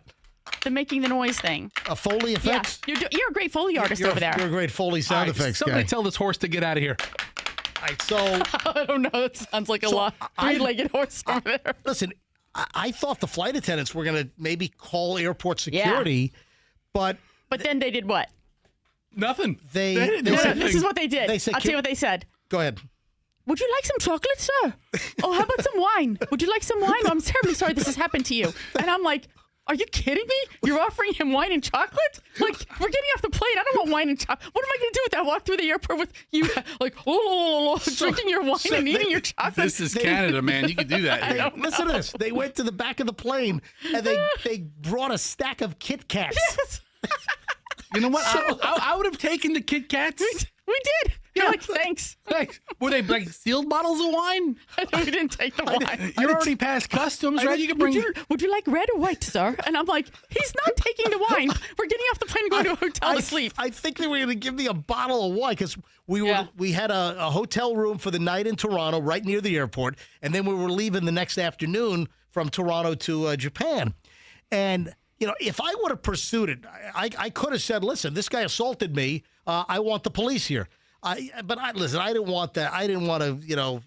I don't know how long that would have delayed us. So I kind of we took the freaking Kit Kats. But this schmuck, this schmuck, and how many times have we talked about these aisle rushers? I don't know where they think they're going. I know. Exactly. I don't know what the plan is. What is that? The guy shoves forward to get 2 rows up. It's like, what's wrong with you, you idiot? I mean, if you're in the first 10 rows, you might make it. Right. You might, Right. if you're in the first 10. Yeah. But other than that, you're not going anywhere, No. dude. No. That was just insane. Was he an older guy, a younger guy? No, it was Yeah, I would say mid-20s. Yeah, maybe 20s. No older than 30, I'd say. I would say mid-20s. He's old enough to have a dead grandma, He had right? a backpack on, and then he swore on his dead grandma's grave. What a lying POS this guy was. Absolute. I swear on my dead grandma's grave. I'm like, I don't care about your grandma. Who What does says that have to do? To me, it's like the total opposite of the intended, intention there. Like, I'm like, no. So, but Michelle told me, hey, stick your feet out and block the aisle because other people were trying to rush. Because I knew he would do it. Well, Michelle, you push him into being assaulted when he would have gotten stopped naturally 2 rows up. Yeah. But listen, it was annoying. Don't rush past all these other people. Don't rush past them. So I just, got my position, like I'm in the aisle, my legs are in the aisle, and the guy just shoved me when I said, just wait. And he didn't like that answer, so he shoves me and gets another 3 feet forward. What if Michelle knew that Air Canada resolved all issues with chocolate?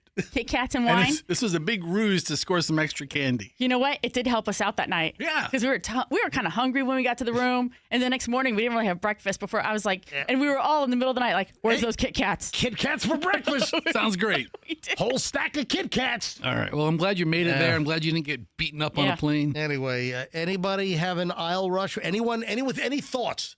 Any listeners with any thoughts? We haven't taken phone calls yet. And we're back live here on Monday, the 17th of August. We're back from vacation.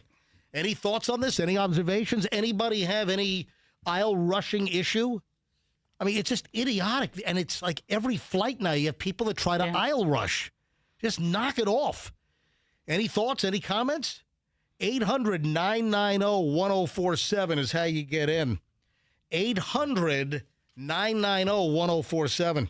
I want to see if the phones are working also, because I haven't taken any phone calls yet today. All right, people are commenting that Canadian Kit Kats are much better than U.S. Kit Kats. I think they are. Well, you know that in the U.S., Kit Kats are made by Hershey's, and in Canada, I believe they're made by Nestle. Oh. And even overseas, I think Nestle makes the bulk of the Kit Kats on the planet. Yeah, anyone have any comments on this before I move on? 800-990-1047. 800-990-1047 is how you get on. Let me grab Steve in Tampa. Hey, Steve, you're on the MJ Morning Show. Welcome. Yeah, I was trying to. I was on a plane and it was getting ready to land, and this guy from the back row goes all the way pretty much to the front row. He's like, "Oh, my bags are up there. I gotta get to my bags." I'm like, if you put your bags 10 rows ahead, you can still wait until you get to that point. Yeah, right? It's not like the bags are behind you. Go ahead and grab your bag on the way out as you pass it. Exactly. So what happened? Did he attack you? Did he bash your head in with a can of Coke? No, everybody on the plane just thought he was a big jerk. Yeah. Sounds like you had the same guy on your plane. Oh, yeah. This guy was a total clod. All right. Thanks, buddy. Hey, Steve, thanks for calling in. All right, so I have a question. Yeah, hold on. Andrew's screening more calls. All right, let me know when you have more. Yeah, go ahead. You fly from Toronto to Tokyo. Yeah. From T to T. Yeah. 13-hour flight. Yep. What's the meal that Air Canada served? Was it like poutine and maple syrup and stuff? Wait, hold on. You're talking about the flight from Toronto to Japan? Yeah, not so not a salt Not flight. this one. The next flight. The next morning you go to the hotel, you sleep, you wake up, you go on this flight. We had a 1:30 p.m. flight to Japan. So you're gonna so you have it's an early afternoon flight. You know what? What did they serve a meal? They did. They served us a meal, and we had a choice, but I didn't get it. You just starved out the whole 13 hours? No, because we ate really well before we got on the plane. Yeah, with Kit Kats. No. I loaded up with Kit Kats. They had like a traditional Japanese meal. Right. Then they had like chicken, fish, beef, ribs. They had a bunch of options. Was the majority of the people on the T to T flight, Toronto to Tokyo flight, were they Japanese citizens or Canadians or Americans? I think they were mostly like mostly Canadians. Western. Yeah. Right. Okay. Yeah, I think so. Let me grab Tony in Clearwater before I move on. Tony, MJ Morning Show. Hi. Morning, you frequent flyers. I've been to a lot of places. I've been to a lot of places all over the world. I took a Spanish airline. Yep. And everyone stayed seated. And they said, anyone have a connection? People got up and left. Then they said, rows 1 to 5, get up. Rows 1 to 5 got up. Then they called rows 5 to 10. It was so relaxing and pleasant. I have recommended to many airlines here we start doing a completely different experience. You can sit there and finish your wine and your chocolates, and you don't have to worry about, when you're going to get up. It's great. Meanwhile, I got attacked. Anyway, hey, thanks, Tony. Thanks for calling in. Well, thank you, guys. You make my morning. Thank you. We appreciate listeners like you. Thanks. Speaking of an orderly exit, I've got another story that happened in Japan. I've got a great story. In fact, I posted a video on my Instagram. You might have already seen it. Let me get to that in a second. Let me grab one more call on the airplane issue. Sue's in Lakeland. Hi, Sue. You're on the MJ Morning Show. Welcome. Hi, how are you? Doing well. Go ahead. Hi, this is Sue in Lakeland. Yep. And at the end of June, we were going to a family reunion from Tampa to Pittsburgh. Yep. And when we were coming home, we were like in row 5 or something. And, my whole family was there and little kids and everything. We were trying to get up. And this guy and his wife or girlfriend just rushed us from the back. And we almost, my son-in-law, we almost all got into it with this guy. It was so rude. And the stewardesses there, nobody could help us. Nope, they can't help you when you're in the row like that. Yeah, that's too bad. Right. We were all, they just rushed us, and it seems like the stewardess or something could do something. Anyway, well, you that's think? my story. Yeah, no. Listen, the aisle rushing issues on airplanes where people in the back are going to try to sprint the minute they turn. These days people aren't even waiting for the seatbelt sign to come off. The plane is still taxiing to the gate, and I've been on many flights where people are already getting up, opening up the overhead bin, and trying to move to the front of the plane. The plane is not even parked yet at the gate. All right, Sue, thanks. Have a great day. All right, before I move on, speaking of orderly exits, I shot a video, and I put this on my Instagram. I got a bunch. If you haven't seen them, folks, I did a bunch of great videos from Japan. And they're on my Instagram at Certified MJ Radio. That's Certified MJ Radio. If you don't follow, give me a follow. I'm getting very close to 30,000, folks. There's going to be a big payday. I think I might give away $30,000 when I hit 30,000 followers. No, I'm not. All right. So on my Instagram, Fester, did you see the orderly exit from the movie theater? No. We went to a movie in Tokyo. Julian had to go see the new Spider-Man because he didn't want all of the spoilers to get out of the bag and ruin the experience. So Chloe wanted to sleep in. Listen to this. We went to an 8 a.m. showing at a Tokyo IMAX theater. Real deal IMAX theater in Tokyo, like a 4-story high screen, really nice theater. If you want to see it, the video is on my Instagram, Certified MJ Radio. Look, Fester's watching it right now. Oh. We went to the Grand Scape Theater, and our theater was on the 12th floor of this building.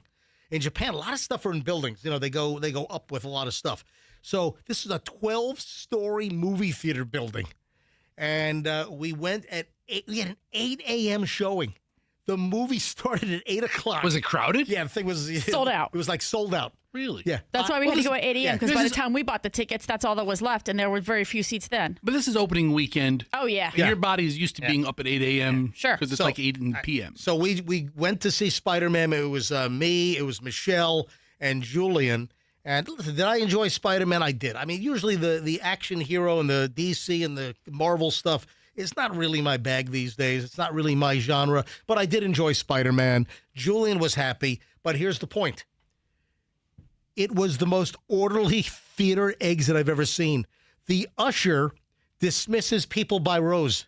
Oh, really? Literally. Oh, yeah. The Japanese are so freaking polite. Everybody is leaving the Spider-Man massive, huge IMAX theater in Tokyo.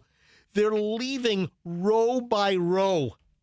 And I have the video. The video is on my Instagram at Certified MJ Radio. That's Certified MJ Radio. I've never seen anything like this.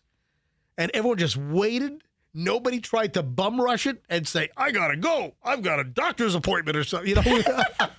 Well, you would have understood what they said. That'd be the right time. You know, we cover got out about 11:30. Yeah, sure. That's right. But it was incredible.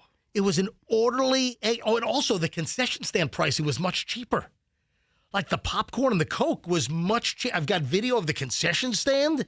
So, Yeah. was the movie in English or was Yes. it in Japanese? They show all main, Western titles. They show them in English. The first run in the theater Yep. with Japanese subtitles across the bottom. Total English on Spider-Man and Japanese subtitles, as Michelle just said. But orderly exit. It was incredible. Does that disappoint you, Fester? You thought you'd want to watch it in Japanese? No, I mean, if I was Japanese, I'd be pissed.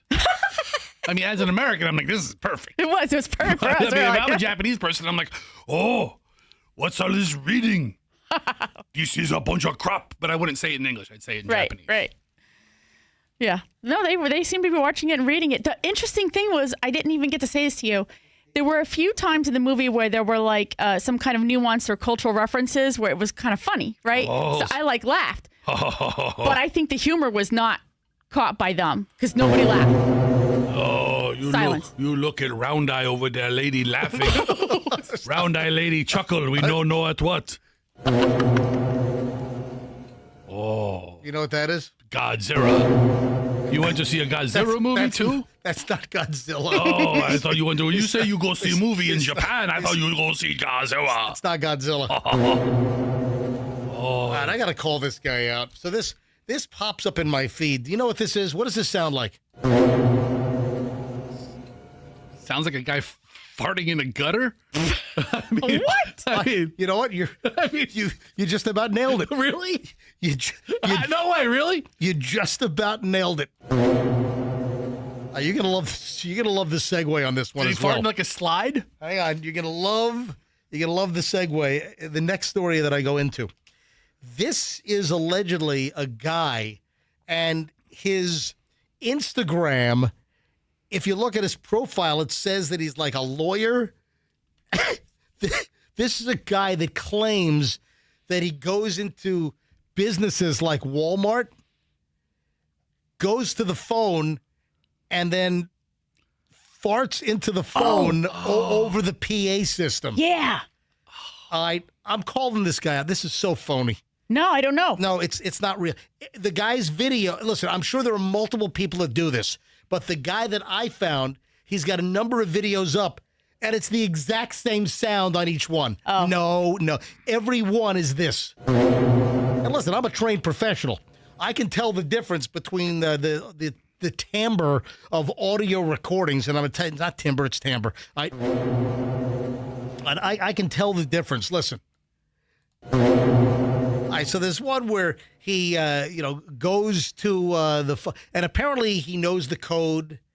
And That's the thing. You have to know the code. I mean, how can you go to so many different stores? Yeah. Somebody called several years ago, gave us the Walmart Yeah. code. And then we tried it. Didn't work. And that one, it didn't Oh. go. It didn't work. Yeah. I found it somewhere, and I keep meaning to tell it to you, and I forgot. What is the code? Well, I'm not going to say it on the air. Like Target and Walmart. They all have their own sequence you have to Yeah. dial before you can access the intercom. What is the code to get on the intercom in the store? So this guy's claiming, and you see it, he's got somebody recording the video from a distance, and you see him walking up to like some support beam or pole inside the store. The phone's mounted on the pole. He grabs the phone, dials a couple of digits, and then he puts the phone to his butt. But I'm calling total BS on this because it's the same sound effect on each one. However, there's a little twist here because then he shoots video like surreptitiously inside a Walmart security office where apparently he's being banned.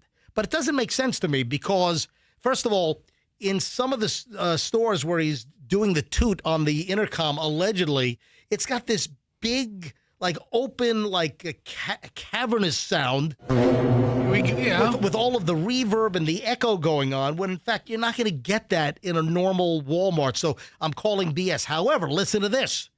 Then he did something to get called into the Walmart security office where then he was banned. They banned him. Apparently, they gave him paperwork to ban him from all Walmarts, all Sam's Clubs, Really? and all Murphy gas stations. I guess does Walmart own Murphy Gas? I only see them in the parking lot of Walmarts, so Yeah, maybe there's some kind of affiliation. All right, so listen to this. And then when I say trespass, that means any Walmart in the world, in the United States, you are trespassed. You are not allowed in any Walmart. No Sam's Clubs, no Murphy gas stations. All of that is a part of Walmart's property. You are not allowed. So he's getting read the Riot Act. Now, to get a formal trespass, I think law enforcement has to issue you a formal trespass. And you're telling me, oh, he can't go. But let's say this happened in Orlando.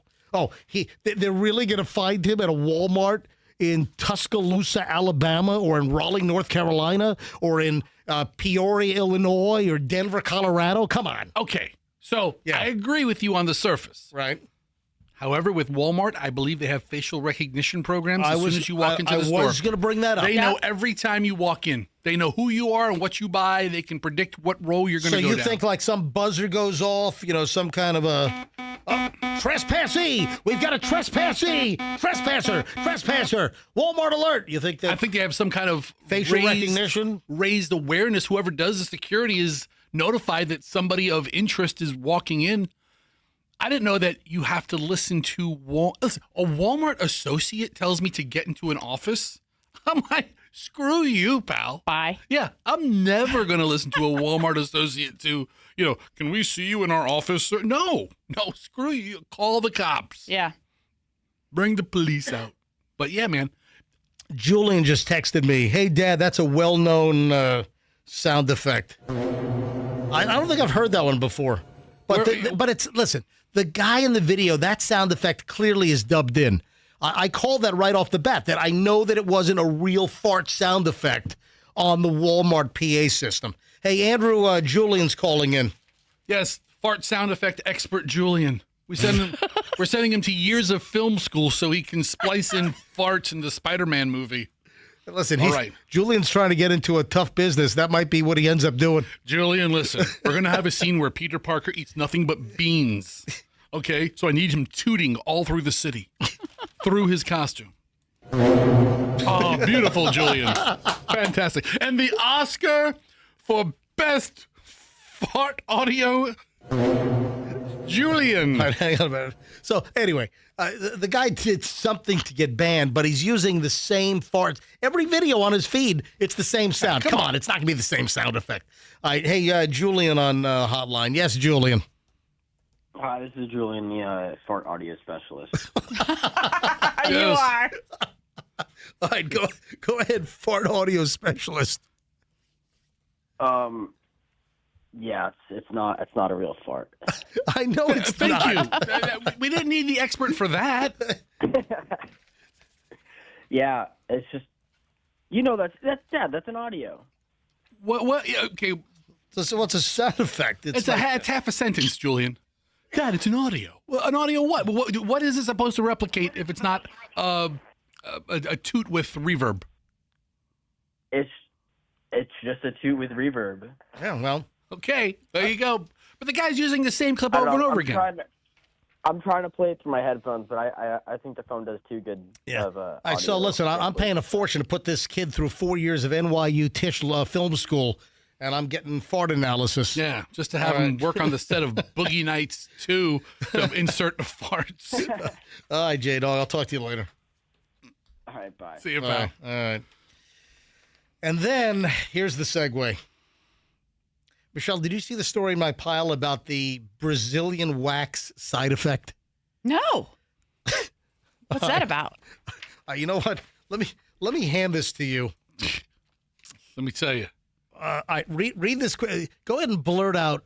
If you want to grab this, go ahead and blurt out the crux of the story.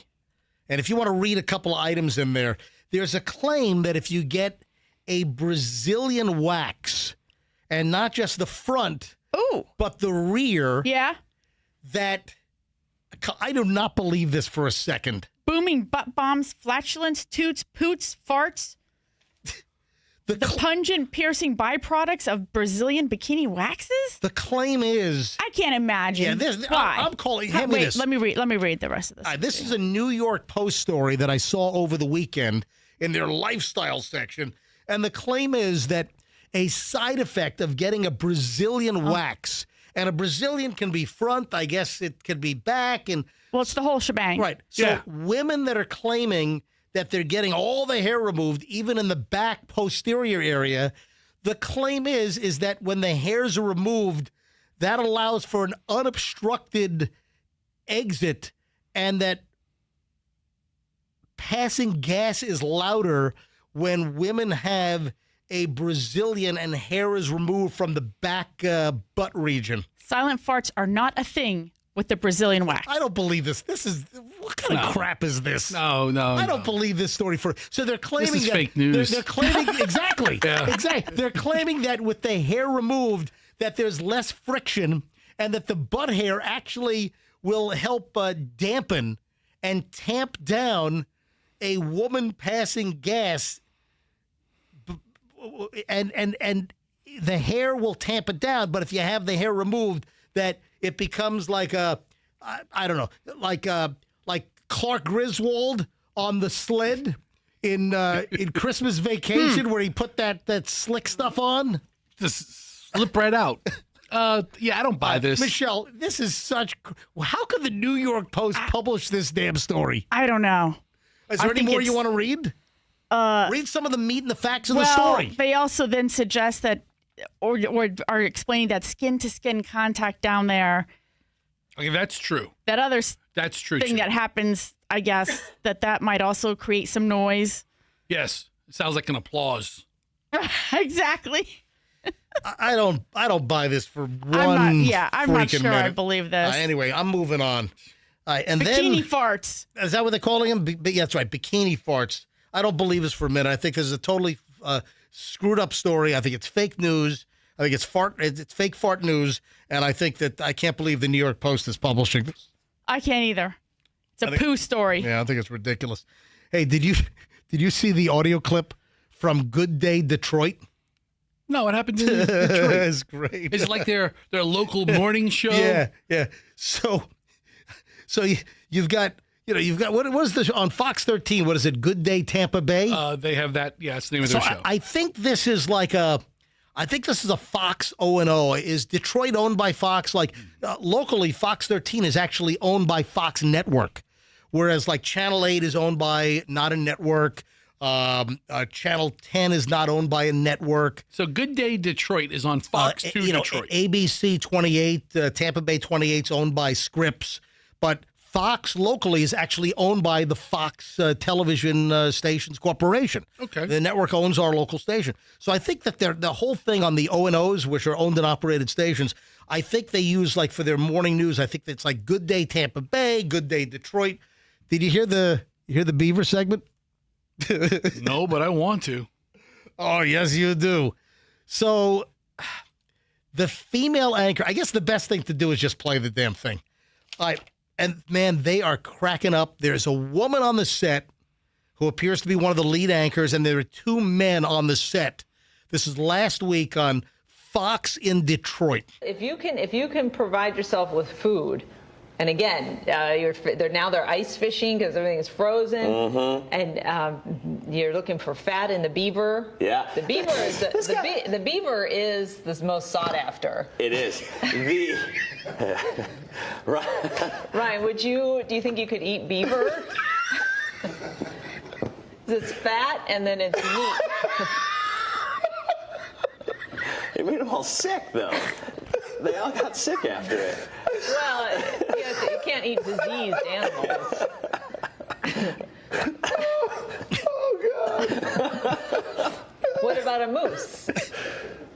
Yeah, I don't know anything about this show, Dina, but you're really funny. Okay. You are a really funny gal. So Good Day Detroit co-anchor Ryan Ermani couldn't stop himself from cracking up live on the air on Thursday last week when his morning show colleague Dina Centofanti asked him, "Do you think you could eat beaver?" So they got into the topic a few minutes earlier when Centofanti was talking about how much she loved the show Alone. Alone's the best show. A History Channel program where contestants have to fend for themselves outdoors. I watch every season. So I guess they're talking about, could you eat beaver? Oh, you want to get a beaver because beaver has high fat. That's what she was saying. Yeah, she's right. So apparently, you know the show. It's the best show on TV. I don't even know the show. Oh, there's like 10 seasons of it. I've seen them all. Alone, a History Channel program where contestants have to fend for themselves. They put 10 contestants in like the Arctic Circle or the Canadian Pacific Northwest, right? And they just survive. And they give them video equipment. They have to document their survival until they tap out. And they try to catch fish. They try to forage berries. Yeah. They build a shelter. And then if they're lucky, one guy, he caught a wolverine. What? No, he didn't. He did. He caught a wolverine. Did he eat the wolverine? Yes, he ate the wolverine. You eat everything you catch. Are there no protected animals where they're dropping these people to survive? Good question. Different areas, there are off-limit animals. Yeah. Certain fish they can't catch. Certain animals they can't take. However, are they given a chart? They're given a pretty good pictorial kind of. I don't know if they have a chart with them, but they're given a pretty good notice of what they can't bag. But listen, wow, you catch a beaver, that's some good eating. Beaver's not protected? I mean, it's as much as you can shove in your face. You just eat it. We have a lot of audio bites I need to get to, and now we've got another TV station story. So that's Detroit. Now let's go to Cincinnati. WCPO in Cincinnati, again, morning show. I guess the weather dude is doing traffic, and they've got the traffic like behind him. So they have him like, on a green screen, and he's standing in front of like some busy highway. There's a big accident right behind him. Did you see this? Yeah, I saw it, but it was like I had no volume on my phone when I saw it. We did not bleep it. This is not bleeped. The question is, did he say it? Or, Andrew. Andrew, don't bleep it. Okay, Andrew, don't he didn't say the word. The policy is always to bleep things, even if it's on a border. But he didn't say it. He says, he didn't say the whole, he didn't complete it. Oh, Andrew, all right, hey, hurry up, put it in unbleeped. Can we hear it bleeped first? Yeah, okay, here it is. Let me run the audio. Here we go while we're waiting for the unbleeped. I am watching this car right here. This is I-71 at Gilbert Avenue right by the station. So northbound, this car is in the center lane. Traffic is slowing down both sides around this car as well as that on-ramp. Oh, I'm so sorry. This literally just watched a crash happen in real time. Oh, no. And I almost said something inappropriate. But you can see this car just smash right into this car in real time. That car was in the center lane. All right, so the question is, did he say it or did he not say it? And I don't think he completed the word, so then it wouldn't be a curse word. Even he acknowledges I almost said something. Yeah, right. Yeah. So, it's time to play. Did he say it or did he not say it? Oh, I love this game.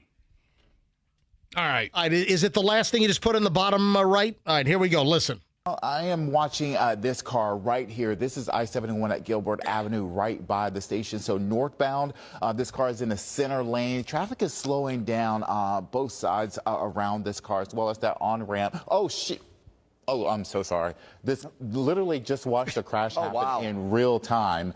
And I almost said something inappropriate. It's worse with the beep. Yeah. He did not complete the word. He did not say the T. He went, oh, shit. He did not complete, oh, shit. That's not the actual word. That's not, I didn't say the curse word.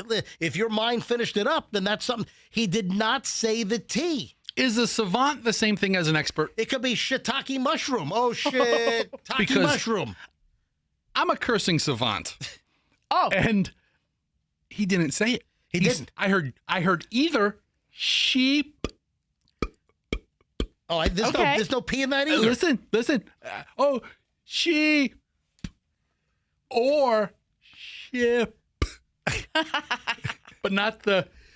He did not finish the word with a T. No T's. Therefore, he did not curse. But hold on, you're telling me that you're live on... I've got concern with this guy, though. He's like, next thing he's going to drop the F-bomb. Yeah. How can you be live on TV in a major market like Cincinnati and Is he going to be like on suspension or something? I don't think so. I don't think I've seen anything to that effect. But how are you working in a pretty big market in Cincinnati for, what is WCPO? Are they like ABC affiliate or something? Look up WCPO Channel 9. Where cursing during traffic reports comes first. Yeah, exactly. But how are you live on the air on TV and you can't refrain from almost dropping the S-bomb? That doesn't make any sense to me. All right, there is an urban legend that's been going around. Oh, man. And, God, when did I first start hearing about this? This is like a local urban legend, and it's not, well, there's nothing to substantiate this. And I first heard this, I want to say, maybe a year ago. Did you ever hear the story that Tom Cruise was turned away from a local restaurant because of the dress code? No. So I have. What have you heard? I heard that there's a particular restaurant that really enforces their dress code. Could it be in Hyde Park? Yes. And anytime somebody is turned down and complains about it, their answer is, "Oh, last week we turned down Tom Cruise was not admitted for wearing flip-flops." That appears to be like total BS. There is nothing to substantiate. I'm going to tell you right now, if Tom Cruise showed up to the meat market barefoot in Hyde Park wearing denim cutoffs, if his wang was hanging out, they would let Tom Cruise in. I'd sit next to him for bragging rights, okay? All right, but this rumor has been going around. Are you claiming that, first of all, there are some people that say that it's kind of duplicitous because they claim like the hostesses at the meat market dress like hookers, but they're turning away like a guy in sandals, or something. I don't understand that. We live in Florida. Guys do wear sandals. And there are nice sandals. Like, if you're somebody who can afford a Balenciaga pair of sandals or a Bottega Veneta, guys can, in this market. I mean, look, we're going to have an Hermes store opening up right down the street from them. Guys can wear open-toed sandals like that if they can afford them. And you're going to turn away somebody who's wearing like an $800 pair of shoes? Hey, Steve Holland. Right. Steve Holland from the Holland Group. And, of course, I host their radio show, the Holland Group radio show. And I'm also on their TV show that runs on Channel 10 every Sunday morning at 11:30. That's why I had to fly to Kansas to shoot these new TV segments for their show. That's where the studio is that they use. And Steve Holland was turned away from Meat Market a couple of years back. He had like expensive leather men's sandals on. He wasn't showing up in Walgreens flip-flops. Right. I mean, I can understand the no flip-flops. Did he have Birkenstocks on? No. These were like, I want to say they were like Balenciaga or something. These are like expensive, nice sandals he was wearing. Pretty fancy. They turned them away at the meat market. Also, the feet are under the table. It just seems like kind of a really like not important, detail to be focusing on. Is that part of the aura? Are they trying to build up this? I don't know. I mean, what are they trying to listen? The meat market is not in our rotation. We were there once for a Christmas dinner. Yeah. I've been to the meat market once and once only. But I had a good experience there. It's not on my list. Listen, I had a good steak there, but it's not my scene. Okay. It's not our scene, and I don't perceive going back to the meat market again. But we're probably too old for it. Yeah, well, it's a younger crowd. It's loud as hell in there. It's not my scene. Did I have a good tomahawk ribeye that I shared with Andrew? Yes, I did. But it's not my scene. I can't imagine ever going back. We went once for a Christmas party there. All right, so I have their dress code here. Yeah. All right, so the lunch and brunch before 4 p.m. Prohibited items for men, open-toed shoes, cut-off or sleeveless shirts, and overly torn jeans. Then after 4 p.m., cut-off or shirtless shirts, graphic tees with offensive prints, ripped jeans, and open-toed shoes, strictly banned. Athletic wear, beach wear, gym attire, streetwear, baggy clothes, exposed undergarments. Oh, I guess I can't go. And backwards or non-standard baseball caps. Oh. The reason why I'm bringing this up is another video popped up in my Instagram feed, and this guy had a muscle shirt on and claims that he was turned away a couple of days ago. And then he brings up the Tom Cruise story, which is bogus. It didn't happen according to all of my sources. But he just heard it. I don't know, does the meat market, do they perpetuate this Tom Cruise story? If I were Tom Cruise, I would send my lawyers after them and say, hey, stop using my name. Here, listen to the audio. Okay, so I'm in Hyde Park, and I tried to get into the meat market, and they told me I couldn't get in because my sleeves are cut off. And they told me I couldn't get in. But what's crazy is that I go to Fort Beachy, right, because I was the next best thing, and they basically, I'm sitting at the bar, and a bunch of meat market like servers are next to me, and I tell them about my experience, and they said, we turned down Tom Cruise 2 weeks ago because he had flip-flops on, and they also turned away Michael Jordan's son. They run a tight ship over there at Meat Market. Anyway, so listen, we turned away Tom Cruise 2 weeks ago. I heard the Tom Cruise story over a year ago. It's Tampa urban legend. Tom Cruise was not turned away at freaking Meat Market for open-toed sandals. Fester, we ought to shoot video. We ought to make a reservation for you, and you ought to show up as the biggest slob. I'll show up as I am today. That's a normal. That's a regular Tuesday or Monday. Yeah, right. You have your Crocs on? I can. Because the Crocs are closed toes. Oh, those are closed toes. Right. Yes. So can they get one with Crocs? Oh, Well, yeah. I have only really classy colored Crocs, like light blue and lime green, Right. and orange. Right. Yeah, I've heard this before, and then for this guy to say, I think it's just their go-to answer to make people feel better about not being admitted.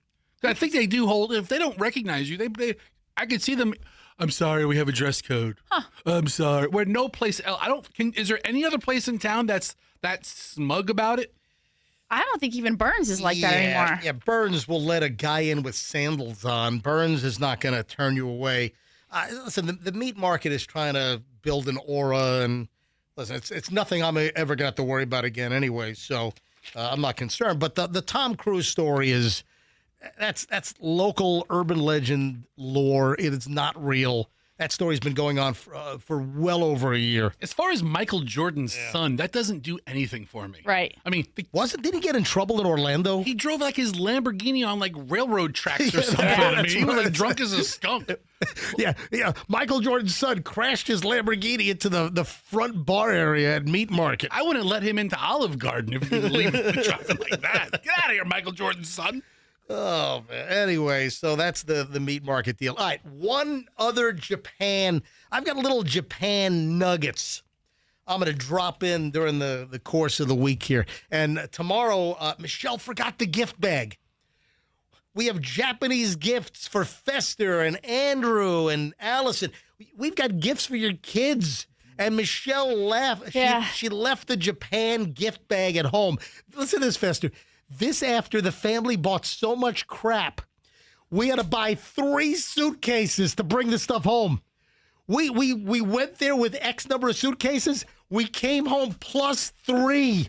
We had to buy freaking suitcase. All right, now spent $300 in luggage fees to ship them back to the U.S. Oh, hang on. 2 of the suitcases are new roller bags. Okay, that Michelle discovered.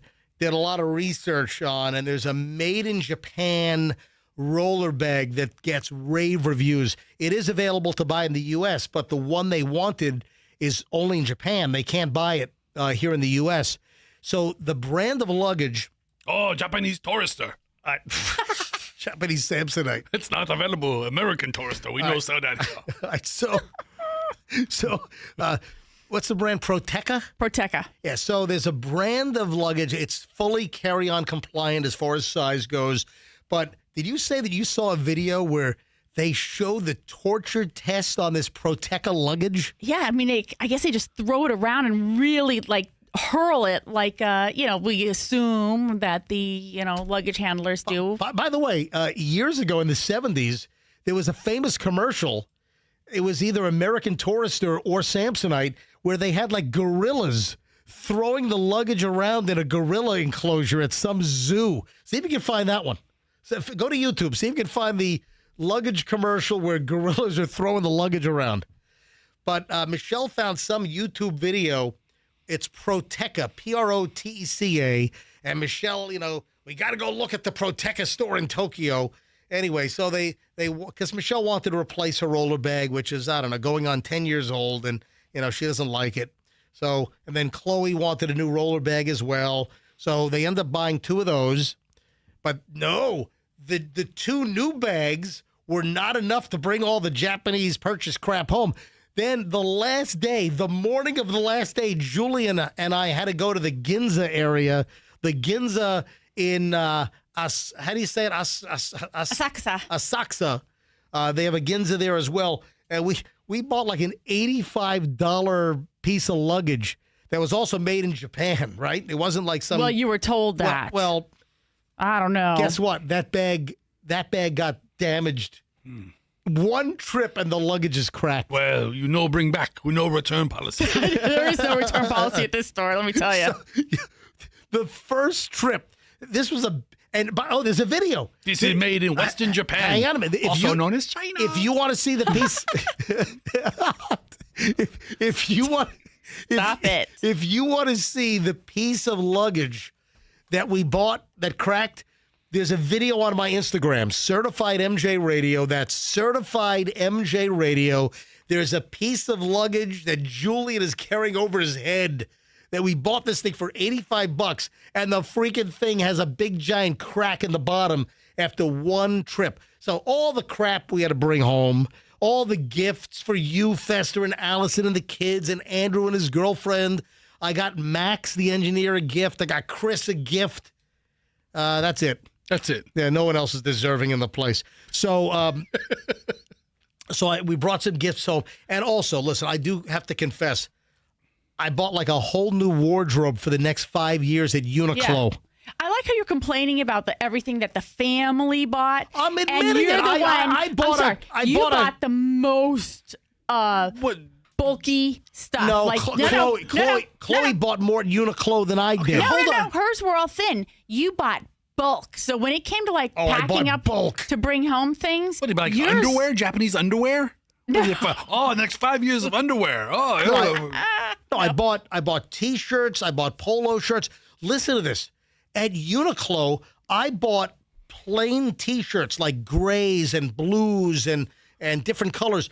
I bought like 3 of each. Yeah. Because if I like the shirt, I'm gonna have a back stock.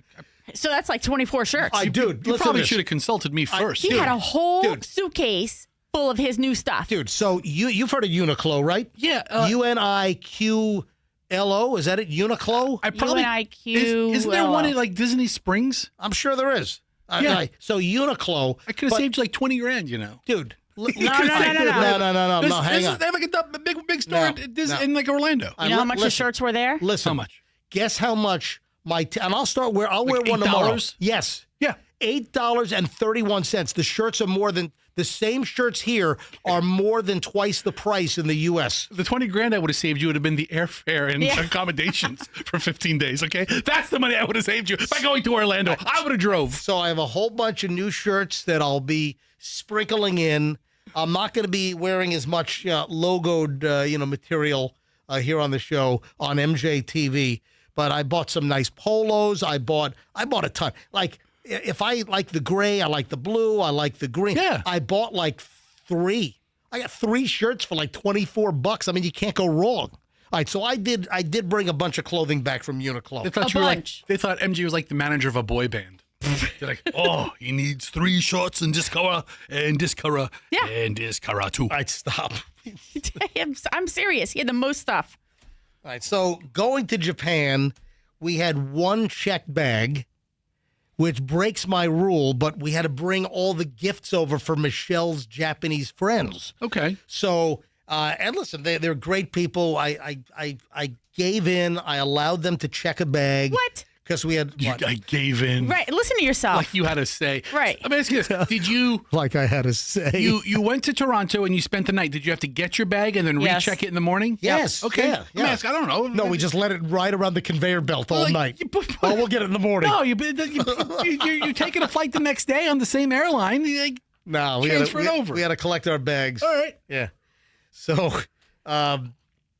we checked the bag going, so we come home with 3 new pieces of luggage. That's cool. Oh, my God. Well, it was just insane. Oh. It was American Tourister that had the gorilla. You have the audio? It was from 1971. Wow. Yeah, this is a classic old spot. You got to roll it. Hit play. Guy's putting a suitcase in a gorilla cage. Bellboys, brutal cab drivers, careless doormen, ruthless porters, savage baggage masters, and all butter-fingered luggage handlers all over the world. Have we got a suitcase for you? Gorillas. American Tourister. American Tourister. It's great. It's just a gorilla in a cage, just beating the crap out of some orange valise. Yeah. My grandfather used to call it a valise. Listen, at Japanese Tourister, we put it in cage with panda bear. No, the pandas are Chinese. They sit right there. No, the pandas We are Chinese. put in cage with Godzilla. Hey, back to Uniqlo for a minute. Yes. Michelle sent me this from Reddit. You know there's a Uniqlo Reddit thread? Yes. Absolutely. Is it a big store chain in Japan? Oh, It is. They're everywhere. They're everywhere. Every corner's got a Uniqlo. It's like, my God, how do they have enough factories to make all this material? Oh, do you not know where you are? I was. All right. No, but the stuff's not made in Japan. Stuff's made in like Indonesia, Malaysia, Vietnam, China. Oh, we never said it was. All right. So from the Uniqlo Reddit thread, I finally come to the realization that since I regularly go to Asia, it's really not worth it to buy a lot of Uniqlo in the States. I will just load my suitcase with Uniqlo and Muji next time I'm in Asia. The price over there is half of the sales prices here. True. 100%. Confirmation from me. I bought $8 T-shirts. I bought like $12 or $14 polo shirts. Okay, but they're nice. But here's the thing. What else did I also tell you about the fashion and clothing situation in Japan? I don't know. What did you tell me? That their style or how they design the clothes is for a shorter statured person, not with a long waist, a little stockier build. So I said to you and Chloe, because she's a petite girl, I was like, you guys should buy a lot of clothes while you're there because the style is designed exactly for your body type. I could not buy a thing. I couldn't buy anything when I lived there for 5 years, and I wouldn't even look for clothes really now. But MJ walks in, he's like, oh, look at this portly giant. Yes. It's like it's all for you. And Chloe, she hit the jackpot too. I mean, yeah, Chloe bought a lot of stuff. Right. Chloe bought twice as much as I purchased. No, she did not. She did. She spent her bill was twice as much as mine. You had more items. Yeah, I mean, your stuff was bulky. You're buying $8 shirts. $8 shirts. Yeah. It's not hard to make. Right. And people say Thank I'm you. fancy schmancy. I'm going to be wearing $8 T-shirts from Uniqlo. Literally, he wore one, and I was like, okay, so we're going to buy it. You'll wear it, make sure it works, and then we'll wash it tonight. And you stained it already. Threw it away, $8. And, right. And he was like, I threw it away. I washed it. I got another one. I pre-treated it. I bought another one. It didn't come out. And so when it came out of the dryer, I was like, dude, it goes, and he literally said, throw it away, $8. $8. What do I care? Yeah. That's it. And then I bought On to the next one. I bought 3 more of the same shirts the next day. I know. You need to get like a T-shirt tissue dispenser. You just pull them out and wear them. Faster. That's a great idea. So this person writes, can't believe I'd been buying Uniqlo at full price in the States for years. Never crossed my mind. Confirmation, man. $8 T-shirts, $12, $13, $14 polo shirts. It's insane. It's crazy town. What is it? This was released when we were away. Tampa is ranked the second most pet-friendly city in America. What does that mean? Are we? Okay. A recent study says that Tampa is the second best city for pet owners in America in 2026. This is like some clickbait story. Why? Because you don't have to walk your dog in the snow? It's Wallet Hub. Yeah, they compared pet friendliness of the 100 largest U.S. cities across 3 metrics: pet budget, outdoor pet friendliness, and pet health and wellness. Oh, by the way. You know what? No. Wait a minute. By In the way, St. Pete, they have a ton of I think restaurants or little establishments that you can take your your pet too with you? Like the meat market. The meat market invites dogs in all day long. Yeah, most of them sit at the bar. Yeah, you can bring your dog to the meat market. In fact, they encourage you to order a steak for your dog.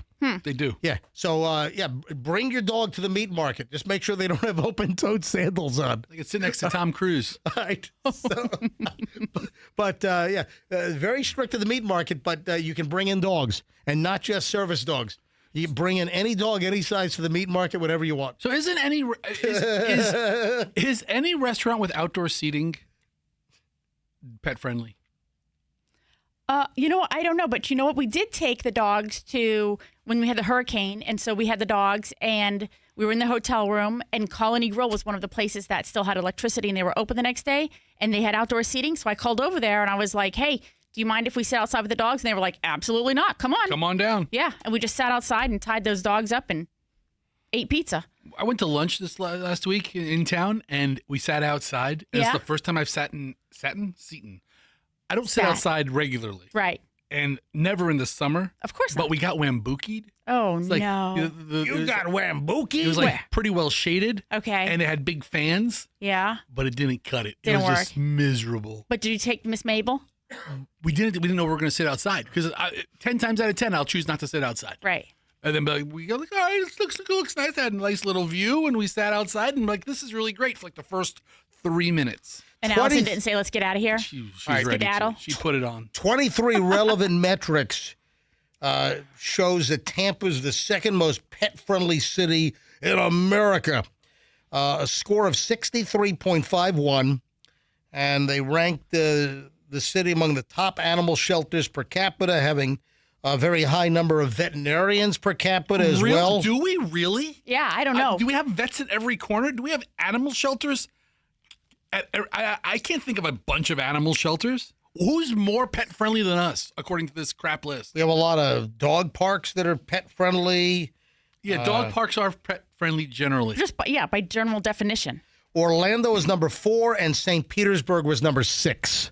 Wow. So who's number 1? Yeah. Believe it or not, the story doesn't have that. What? So, look, just type in Wallet Hub, number 1 most pet friendly city.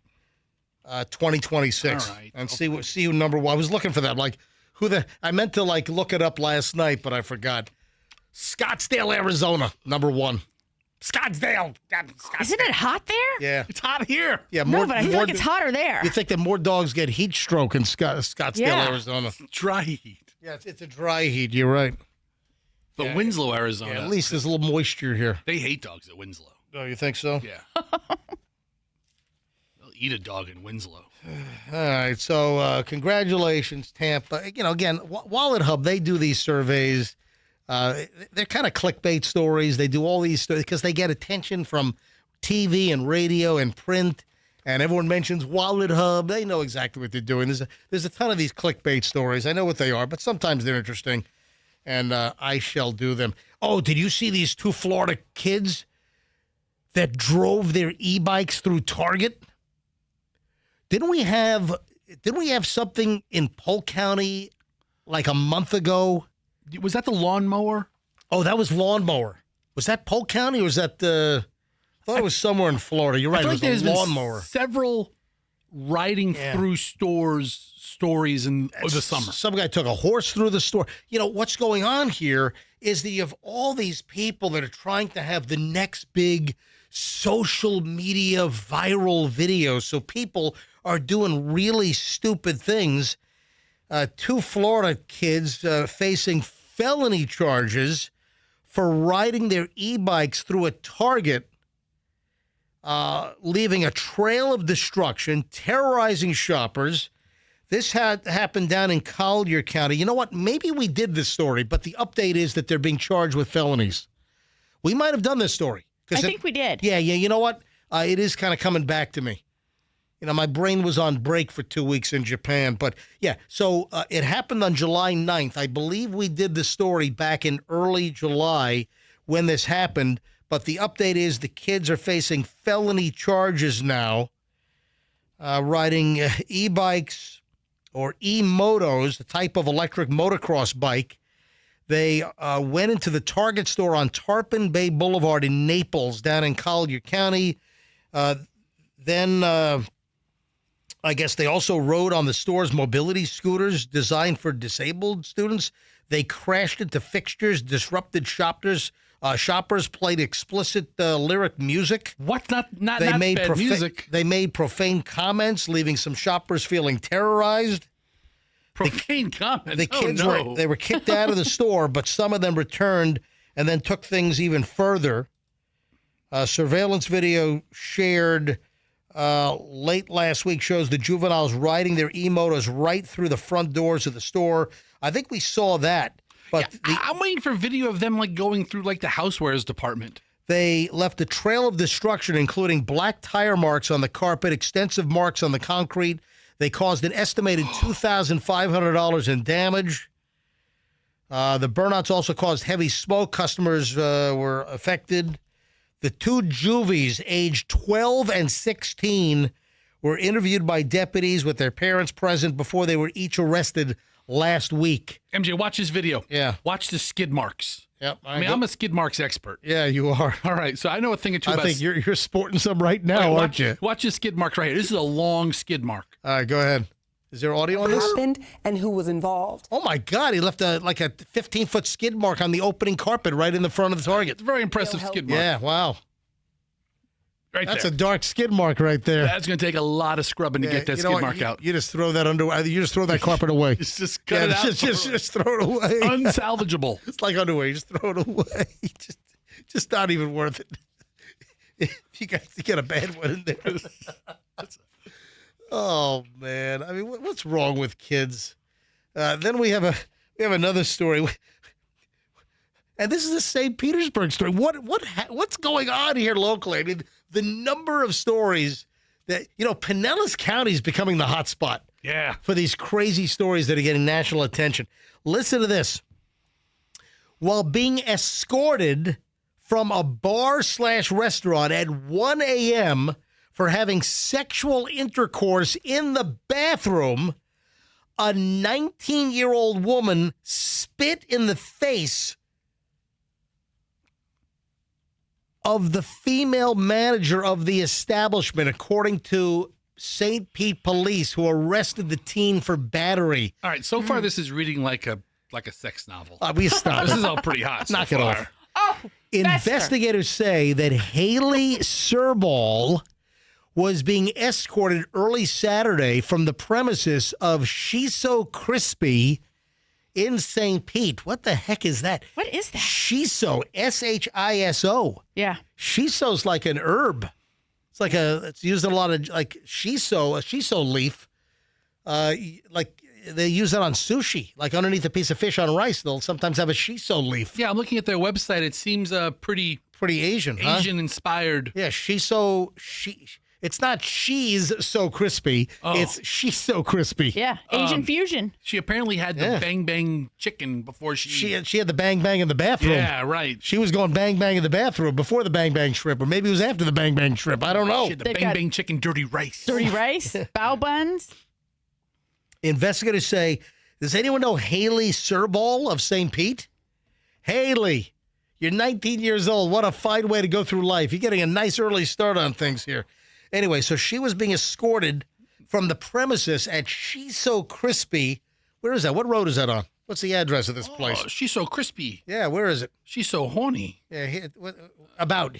About. Yeah, so where is it? Scroll up. Da-da-da. Hold on, let me read go to the top. Okay. She's So Crispy is a Tampa Bay Times Best of the Best winner in 2020 and 2021, featured in the New York Times, and a 6-time contestant on Guy's Grocery Games. I've never been to She's So. I never heard of She's So Crispy. Well, how have I not heard of She's So Crispy? Our locations. St. Petersburg, it's on 1st Avenue North, kind of near downtown. All right. Then they've got one at 1431 Central Avenue. Okay, so and then one North Tampa Street. There's a She's So Crispy there. They've got 3 local locations. Wait a minute. Yeah, 3 local locations. I've never heard of She's So Crispy. Anyway, watch out in the bathroom. Yeah, and Haley Serball was being escorted out of one of the St. Pete locations when she spit on the manager. Serbal, who employees confronted for having sexual intercourse in the bathroom, was being guided to the exit when she turned around and spit in the face of Kalina Conklin, 37, the Shiso Crispy general manager. And Kalina's like, I don't need this crap. Hey, I wonder if Kalina Conklin is any relation to Sharon Conklin, who used to work in our sales department. I'm sure they're close relatives. Wow. All the Conklins are. The spit was visible on the victim's face. An officer reported with the St. Pete Police Department. Serbal, looking at a mugshot, was arrested and booked into the Pinellas County Jail on the misdemeanor charge, later released on a $1,000 bond. Court records show that Serbal is a defendant in 2 pending felony criminal cases.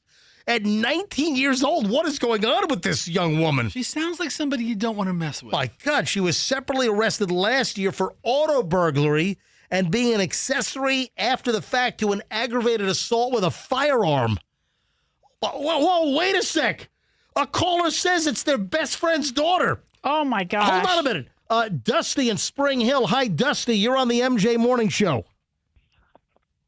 How's it going? Great. Dusty, wait a minute. You're telling me you know Haley Serbal? This is one of my best friend's daughters. Wow. How's he going to feel about you calling the MJ Morning Show live? Oh, I don't know. I ain't talked to him. I went to dinner with her mom Saturday night. Did she talk about her daughter getting arrested for bang bang in the bathroom after the bang bang shrimp? It's a good point. Yes, she did. And Haley says 100% she was not having sex in the bathroom. But yes, she has been in a lot of trouble. Well, yeah, she's got like 2 pending cases. How did things go so bad for her at 19 years of age? Was her father. Okay. Wow. So your her friends. father's only been arrested for selling drugs, cocaine, marijuana, probably, I don't know, 8 times. He just literally got out of prison. Oh, no. All right, so hold on. You're friends with the mother. You're friends with the mother? Oh, no, I'm friends with the father. That's how I met the mother. Okay, so who's your I best? ride motorcycles with the father. I used to. Okay, all right. I'm sorry. I'm following it, but I'm trying to piece it together. Wait, are you part of a motorcycle club? A gang? No, not at all. We're just friends. We all ride motorcycles. Okay. We're not in no kind of club, nothing like that. And he's a recreational drug dealer, allegedly. Oh, 100%. Oh, okay. How long was he in? What's time? Okay, again, wow. That's so she. He's been in prison, honestly, in the last 10 years, probably eight out of the 10 years. Wow. So the mother's just this wonderful salt of the earth person who you're just having dinner with. She's a great person. The mother is a great person. She just always picks stupid people to date and have kids with. Sounds like Haley didn't fall too far from the tree. Wow. 100%. 100%. That's crazy. But did she spit in the face of the Shiso Crispy manager? Oh, yes, 100%. Yes, she did. Oh, she did that. 100%. But she wasn't having sex in the bathroom. She was not having sex in the bathroom, but she did spit 100% in the officer's face. How do you know she was not having sex in the bathroom? I mean, he sounds. I don't know 100%, but I maybe mean, the 70, mom and daughter, 68%. The mom and daughter are like best friends. They're both still really young. So the mom's, I mean, Haley's 19. The mom is only, I think, 38. I've been keeping track of all this, Dusty. Yeah. So you are 100% sure she wasn't having sex, but you are 100% sure that she spit in the face. Oh, yes, 100. The mom told me at dinner. She told us all the whole story about everything. And she was pretty confident about that. Yes, 100%, Fester. Dusty, I have to say, bro. I text Fester every week. Dusty, I have to say, I've never spoken to anybody who's used the word 100% more in a conversation than 100%. 100%. Hey,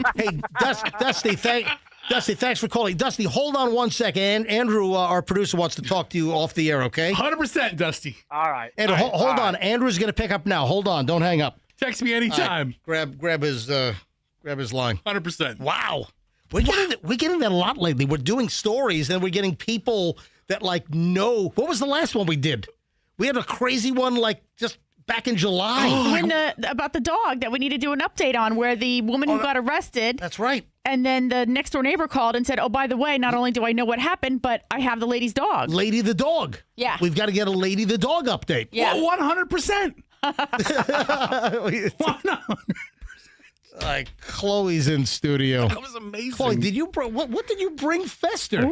Oh, she sent me a text. Get on that mic over there. And she's like, "Hey, hey, Chunky Unky." I did not say that. Hey, Chunky Unky. That's what she calls me. You call him Chunky I did not. Unky? No, that's not true. She 100% not true. She's like, 100%? 100% not true. She's like, "Hey, Chunky Unky, what do you want from Dunkin' Donuts?" And I said, "I'll take a French vanilla swirl frozen coffee and a French curler." And I hope that's correct. Oh, that's what fantastic. you received. I didn't know what size to get My you, so I God. got you a large. You knew what size to get me. Come on. You let's not just get spent what? You spent $10 on Fester?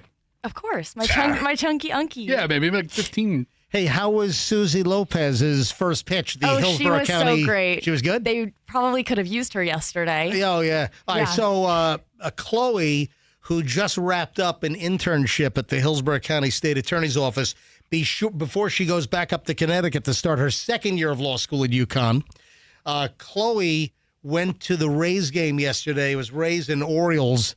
You know, Pete Alonso, his house is in my freaking neighborhood. You know, his parents live in, our hood, and then Alonso bought a house, right near mom and dad. And Alonso is in town because he plays for the Orioles now, after a stint with the Mets.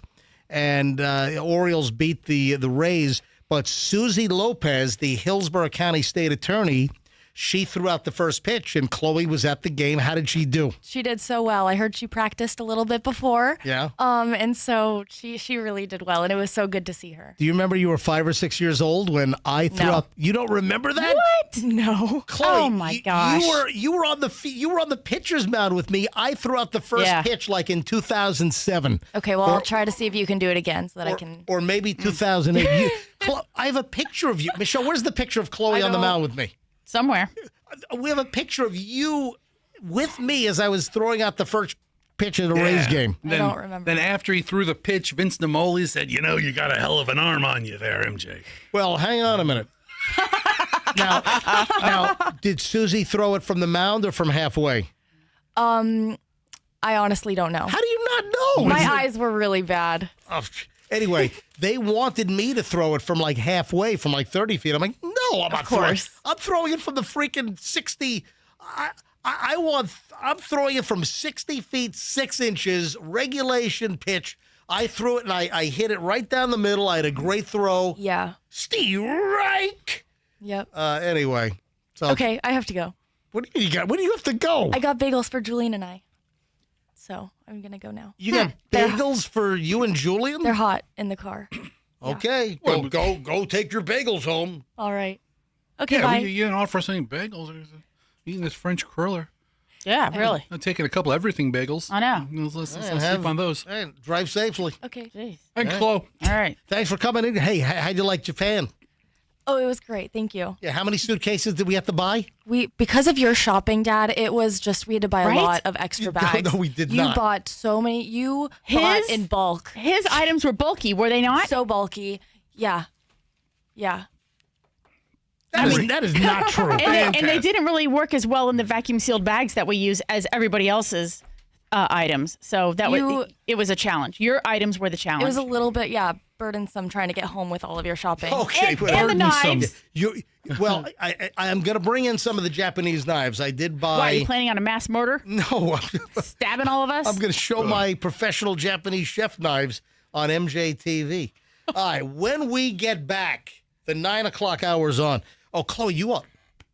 Excuse me. Well, you got a hiccup there? I just had a hiccup. What's happening? 100%. Chloe. I thought you were about to vomit. Chloe, you've got to hang on. No. Come on. Did you see the soccer attack?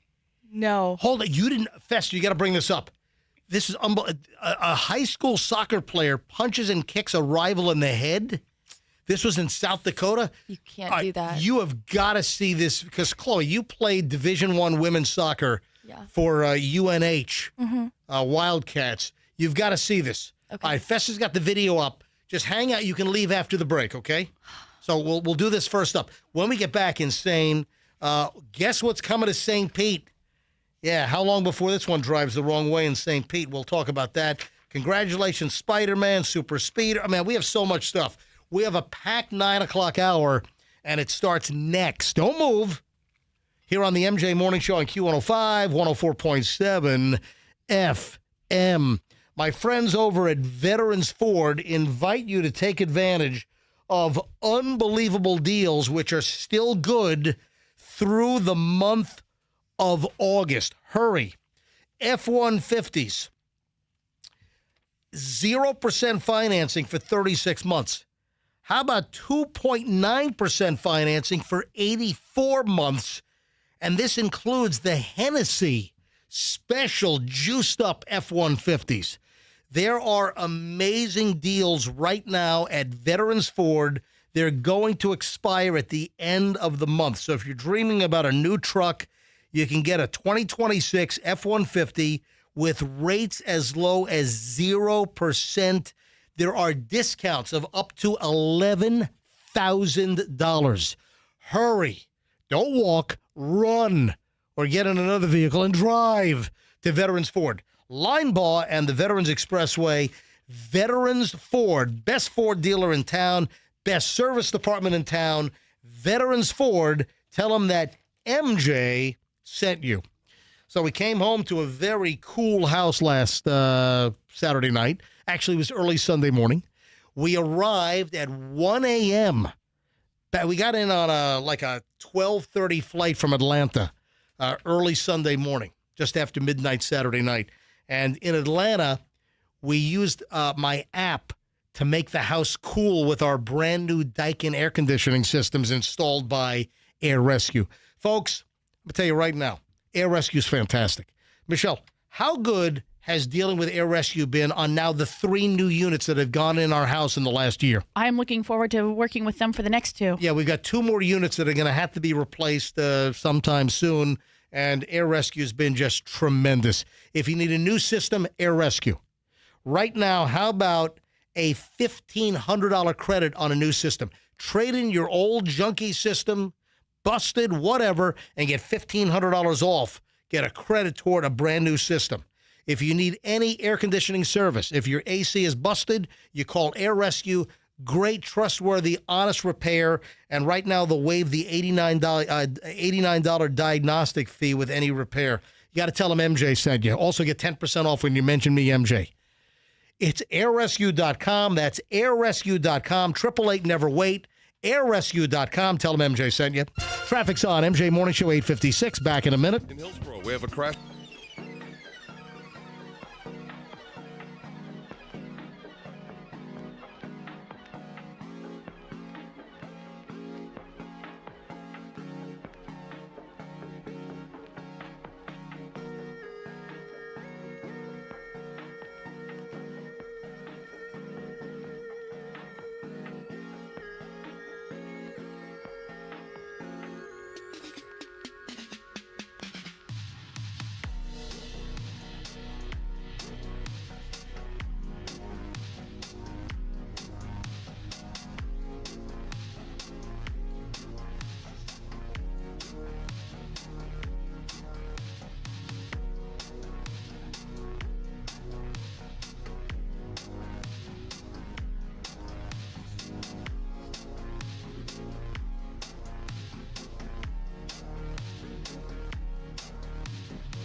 We joined Bumper, the dumpster fire studio, and we got to get out of this place.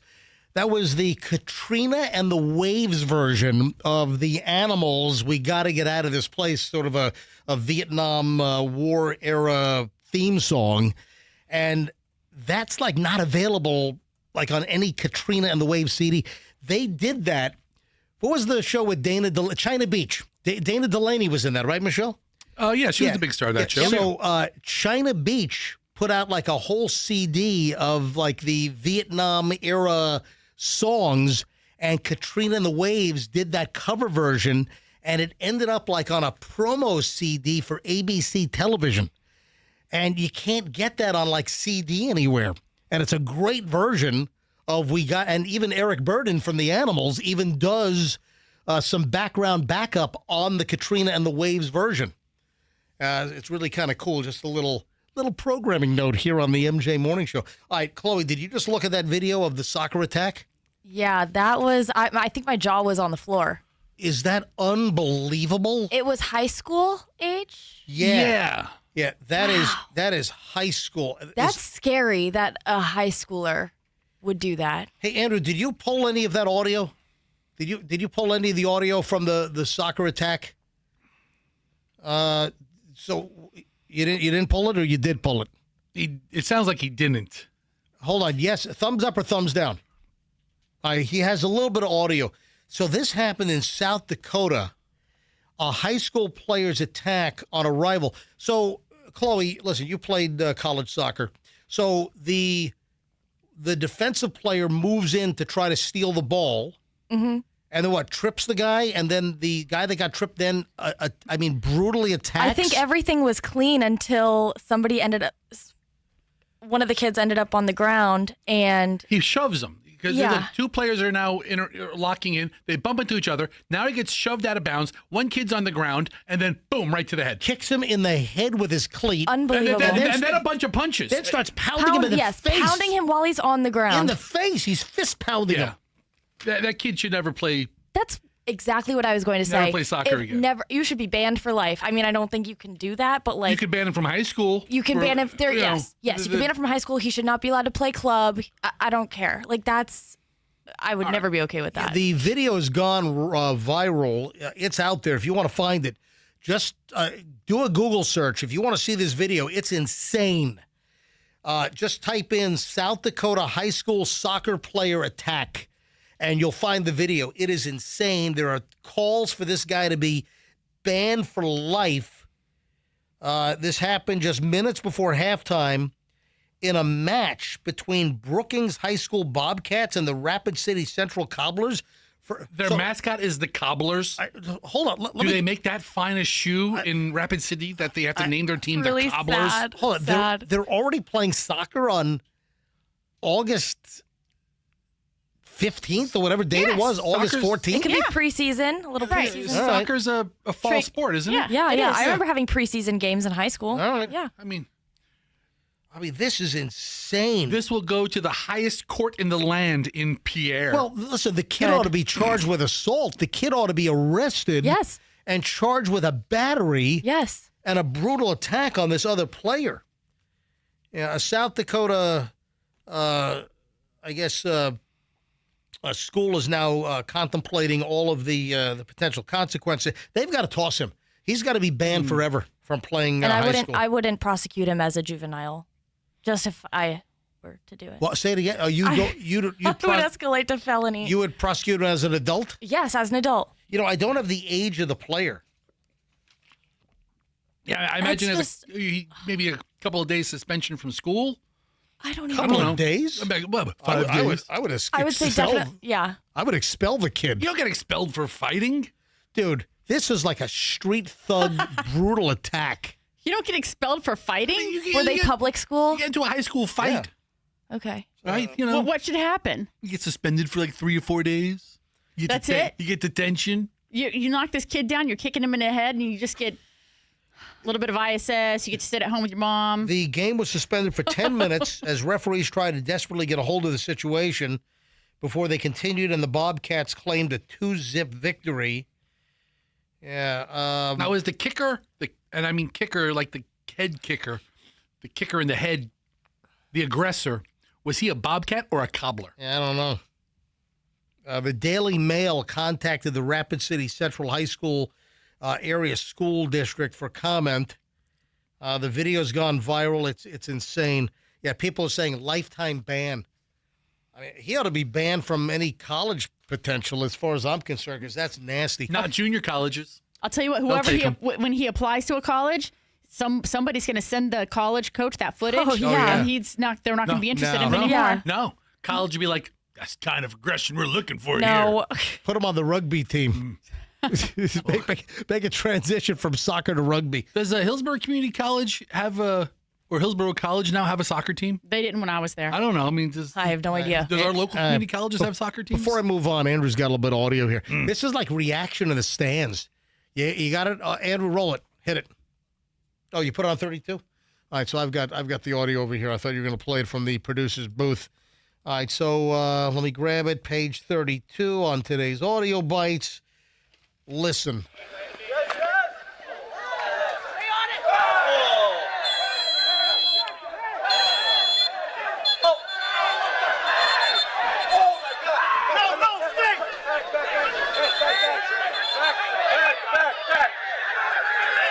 It's mayhem.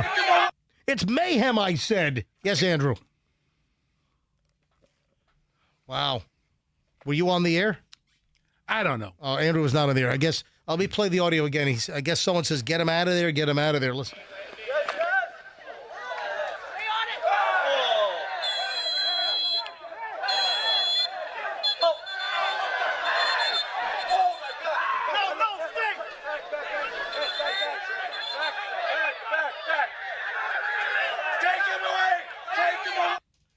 Take him away. Whoa. Oh, my God. That's crazy. Hey, guess what? What? Apparently, Waymos will be driving the wrong way on St. Petersburg roads pretty soon. Way to go, Waymo. So that's tricky because like downtown or not even that downtown, but like all of that Central Avenue, like First and then First South, First North, they're both one direction roads, you got right? plenty of one-ways in downtown man. St. Pete. Yeah, so the latest now is Waymo may be coming to St. Petersburg. Yeah, according to the PIO for the city of St. Pete, Waymo has contacted St. Pete officials to schedule a meeting with the St. Pete transportation officials. And actually, the meeting might have already happened. The meeting might have happened last week. They picked him up in a Waymo. Yeah, and then they drove him the wrong way on 275. They got on an on-ramp on an off-ramp. We're going to show you how. This is worst case scenario right here. Well, that's after Waymo was driving the wrong way on what, Armenia or Howard, last month. So get ready for. I'm telling you right now. I've said this before. I'll say it again. I am not getting into a Waymo ever.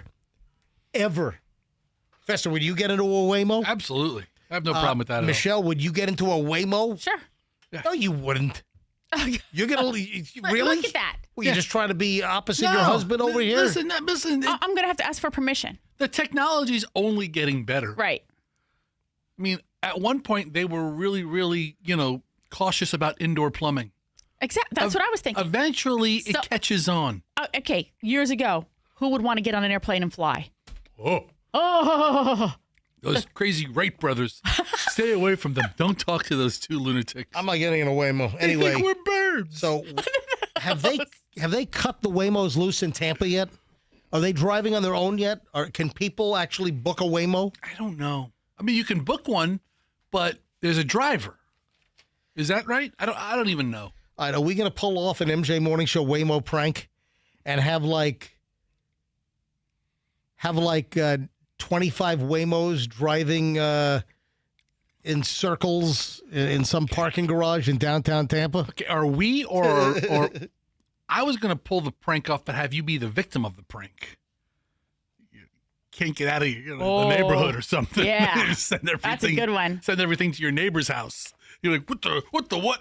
But I think we should. We should go find some restaurant with bad pull-through traffic. With what? With like a bad, or like a short little. Let's send 30 Waymos to the meat market. With flip-flops in every one of them. We're just delivering flip-flop. All right. So the Rays are about to announce, apparently, the firm that's going to manage the construction on the new ballpark. Now, all the money and finances, that's not yet done. Finances. All right, I would like to give everyone a heads up. I have the scoop. I would like to deliver some breaking news right now. Breaking news. On the MJ Morning Show, I will now reveal. I don't want to piss anyone off, but I'm going to reveal now who is scheduled to build the new Rays Stadium ahead of the Rays formal announcement. The Rays announced that the firm needs to have the stadium ready to occupy by December 31st of 2028 to be ready for the first pitch for the 29 season, around April 1st. So here's the deal. The company that's going to be getting the contract to build the Rays Stadium when everything's in order, apparently it's going to be Duffy's Handyman Services of Temple Terrace. Jack Duffy's the guy's name. Duffy's Handyman Services of Temple Terrace has been selected as the stadium contractor. That's pretty funny. That's funnier than my joke. I'll tell you that. What was your joke? What was yours? Here, put the audio up. This is my joke. Ready? Yeah, go ahead. So that was my joke, but I like Duffy's Handyman Service. Yeah, Duffy's Handyman Services of Temple Terrace. They've got the contract to build the new Rays Stadium on Dale Mabry. I mean, Duffy's, family owned and operated since what, 1982? Oh, listen, it's just Jack Duffy and his son. When his son is not in jail, his son helps out. Duffy and Sons. Anybody named Jack Duffy, we apologize. Congratulations. Yeah. What is the disclaimer at the end of movies? Fictitious name. Coincidental. Purely coincidental. All right. Congratulations. Spider-Man. Spider-Man has joined the $2 billion box office club. The movie? Yeah. Like this new movie? Yes. The new Spider-Man, Brand New Day, has made history as only the 8th film ever to gross $2 billion at the box office. Wow. Yeah. God, those Avatar movies, man. I can't stand Avatar. I lasted like 15 minutes on Avatar 1, and I haven't seen any of the follow-up Avatars. I mean, I'm repelled. The Avatar stuff just repels me. I have no interest whatsoever. All right, so congratulations, Spider-Man. Also joins the Hot Tub Time Machine as well. Here's Dudes, Where's My Car? What? That also broke the $2 billion. We're clearly joking around, Michelle. Hot Tub Time Machine. I don't even think you've ever seen that one. I haven't. Harold and Kumar go to White Castle. Also. But hey, $2 billion, Michelle. We were part of that. We bought tickets in Tokyo to go see Spider-Man at some big Tokyo IMAX. So that's a big deal. I've never heard of one of the movies on the 2 billion list. I saw that as well. What is it? Niza? Yeah, what the hell is that? It must be some Chinese movie. I'm looking. Oh. It looks like an animated movie. I never heard of the damn thing. That might be on HBO Max right now. Yeah. Or Hulu? Is it a foreign? It's got to be. Was it a Chinese movie? The global phenomenon that I've never heard of, and it's made $2 billion. A Chinese animated fantasy adventure film. There you go. Yeah. Niza. Just every person in China saw it. Nobody in the U.S. saw this movie. That's why it's $2 billion. I mean, what does China have? 1.4 billion people? Everybody see this movie now. Opening week. The chairman has ordered you to go see the movie. So, Michelle. What? Michelle, you love purses. It's well, not a secret. You love purses. I sometimes like to buy a handbag. Did you buy any from Japan? I did not. She did not. But I have a plan. Oh, she looked, though. Oh, yeah. She looked. So you missed out on the Golden Girls purse. Oh. Yep. A purse used by Estelle Getty sold to a super fan at auction for nearly $200,000. Oh, it's so cute, too. And it's so appropriate for Florida with the Oh. straw. Is that worth $200,000? I don't know. What's it made of? Whose is it? I think a Birkin bag at Hermes is ridiculous. What is the cheapest Hermes Birkin bag you can I get? don't- Like I don't 10 grand or something? I don't know. 7,500? This is a cute little wicker-inspired bag. Wicker. Yeah, wicker. So I'm on Etsy. What if it smells like Estelle Getty? Like old people. Wasn't she remarkably young for the character? She was. She was like totally young. Yeah. And they just were able to make her up like that. Estelle Getty? Yeah. I didn't know that. Yeah, she wasn't Really? she wasn't the age of the character that she played. She was like the same age as the other main actresses. Julien's Auctions recently presented the purse Estelle Getty used as Sophia Petrillo on Golden Girls. Getty died in 2008 at 84. Picked out the purse herself while thrift shopping for items she brought Sophia, the character, to life. Yeah, the item is the most expensive Golden Girls prop sold by Julien's Auctions, selling at $192,000 in the auction last Wednesday. Holy crap. Oh, my God. I mean, listen, this thing looks like it's like a $3 find at a thrift store. All right, so this was the primary purse she used for the entire run of the show. Right. Do you know how much it sold for? Just a mere... Are you kidding? 15 years ago? Hold on. In 2009, it sold for $9 grand, and now an anonymous buyer from West Virginia placed the winning bid, $192,000. Are you kidding me? That's a big increase. Like $9 grand is where I think it would go. Right. Maybe 15 grand. 20 grand. That's ridiculous. And I think she bought it at a thrift store. Yeah, she And did. Brought it, I think maybe like to the audition or to the first whatever. And it's like, this is what. This is the casting. Yeah. Yeah, this is the right purse for the character. Hey, how do you say Cindy Crawford's daughter's name? Is it Kaya? I think it's Kaya. Kaya Gerber. She's married to that Randy Gerber. Are they still together? Are they still... Cindy Crawford is married to Randy Gerber. Oh, I'm sorry. Yeah, Randy Gerber's okay. the father. All right. Yeah. Oh, okay. I'm sorry. Oh, that's creepy. All right. Yeah. So Cindy Crawford is married to Randy. And wait, hold on a minute. Cindy Crawford is married to Randy Gerber, who's a businessman. All right. Right. And the daughter of Cindy and Randy is Kaya. Yes. All right. How's that hard? So you to understand. okay. So what I'm conflating here, who is Kaya? Isn't Kaya Gerber married to somebody famous? I don't know. I'm not following the Gerber family around. All right. Well, the reason why I'm bringing this up is Kaya Gerber claims that she had an exorcism after Mom Cindy told her that she was possessed as a child. What?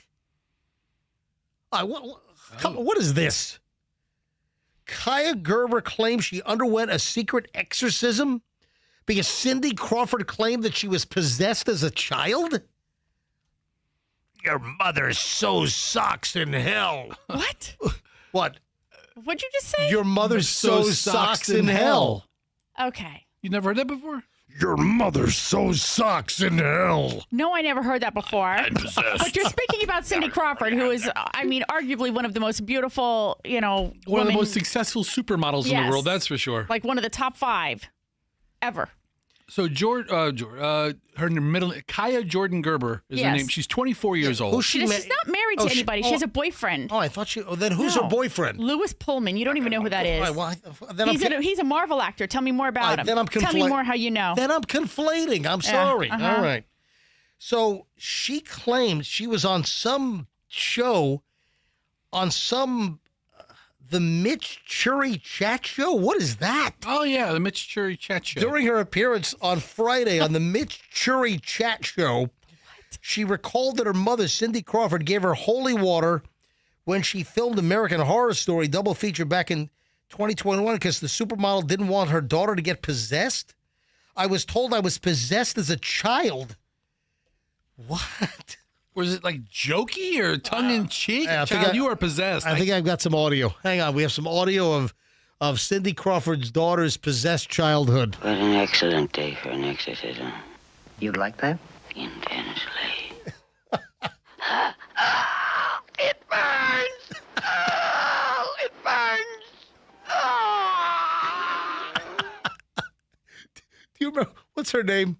Linda Blair. Yes. Do you remember the incident in the studio with Linda Blair, like in 2010 or 2011, over on the old station? Do you remember that incident? That went so wrong. Oh, my God. All right, folks, if you've not heard about the Linda Blair exorcist, we had Linda Blair live in the studio. I wish her nothing but good vibes, man. She was doing some Halloween thing in town. Somebody brought her in. We had her live in the studio, and oh my God, did our interview turn sideways. Oh my God, it went south. All right, if you haven't heard the story, I'll tell that, plus a lot of stuff. What is Brad Pitt complaining about? I got that next. We got a super speeder. You're going to love this one, Fest. Anyway, a lot of stuff. Final long chunk of the MJ Morning Show is next here on Q105, 104.7 FM. Do not move, because I'm telling you right now, the best part of the MJ Morning Show of the day is next. Hey, how about my friends over at the Cova dental centers all over the Tampa Bay area and continuing to grow? So Dr. Childers has put together an incredible team of dentists. Trust me, if Dr. Childers has hired the dentists that assist him at the Cova, K-O-V-A dental centers that are popping up all over the Tampa Bay area, if they've been hired by Dr. Childers, you're dealing with top-notch, top-flight dentists, just like Dr. Childers. We've had a relationship with the MJ Morning Show and Dr. Childers since the early 2000s. It's like 25 years now. He's incredible. He's done work on Fester, on Fester's wife. He's done 3 repairs for me. Dr. Childers and Cova Dental, the best, and you can trust all the other dentists as well. If you need a great dentist, if you need a great family dentist, folks, it's Cova, K-O-V-A Dental, covadental.com, located in Bradenton, in Tampa and Carrollwood, open in Plant City, and coming soon to Newport Richey and St. Petersburg. Cova, K-O-V-A dental.com for a great dentist, and tell them that MJ sent you. Hey, you need a great lawyer? Let's say, hey, you know what? If you're in a car wreck and your teeth get knocked out, you call Stacy Kemp and the team at the Kemp Law Group, and they get your lawsuit and your recovery in order, and then you go to Dr. Childers to get your teeth fixed. If you get your teeth knocked out. Seriously, what are you laughing at? Fester's on the back couch just chuckling away. You like that tie-in? I do. All right, look at that. All kidding aside, if you're in a car wreck or a slip and fall, you need an experienced legal team that will give you the time of day. You don't need to be some case among thousands and thousands. You need a great local law firm like the Kemp Law Group. Stacy Kemp has put together an amazing team. If you've been injured in a car wreck, somebody just clocks you.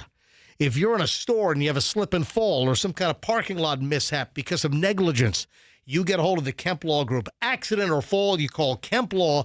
You don't pay a dime until they recover for you. KempLaw.com, and tell them MJ sent you. Traffic's on. Let's grab Schreiner with the latest MJ Morning Show Final Chunk next. In Hillsborough, we have a...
Story. Fester did some quick research, which is, well, that's a first for you actually doing research. Yeah, let's not get used to it.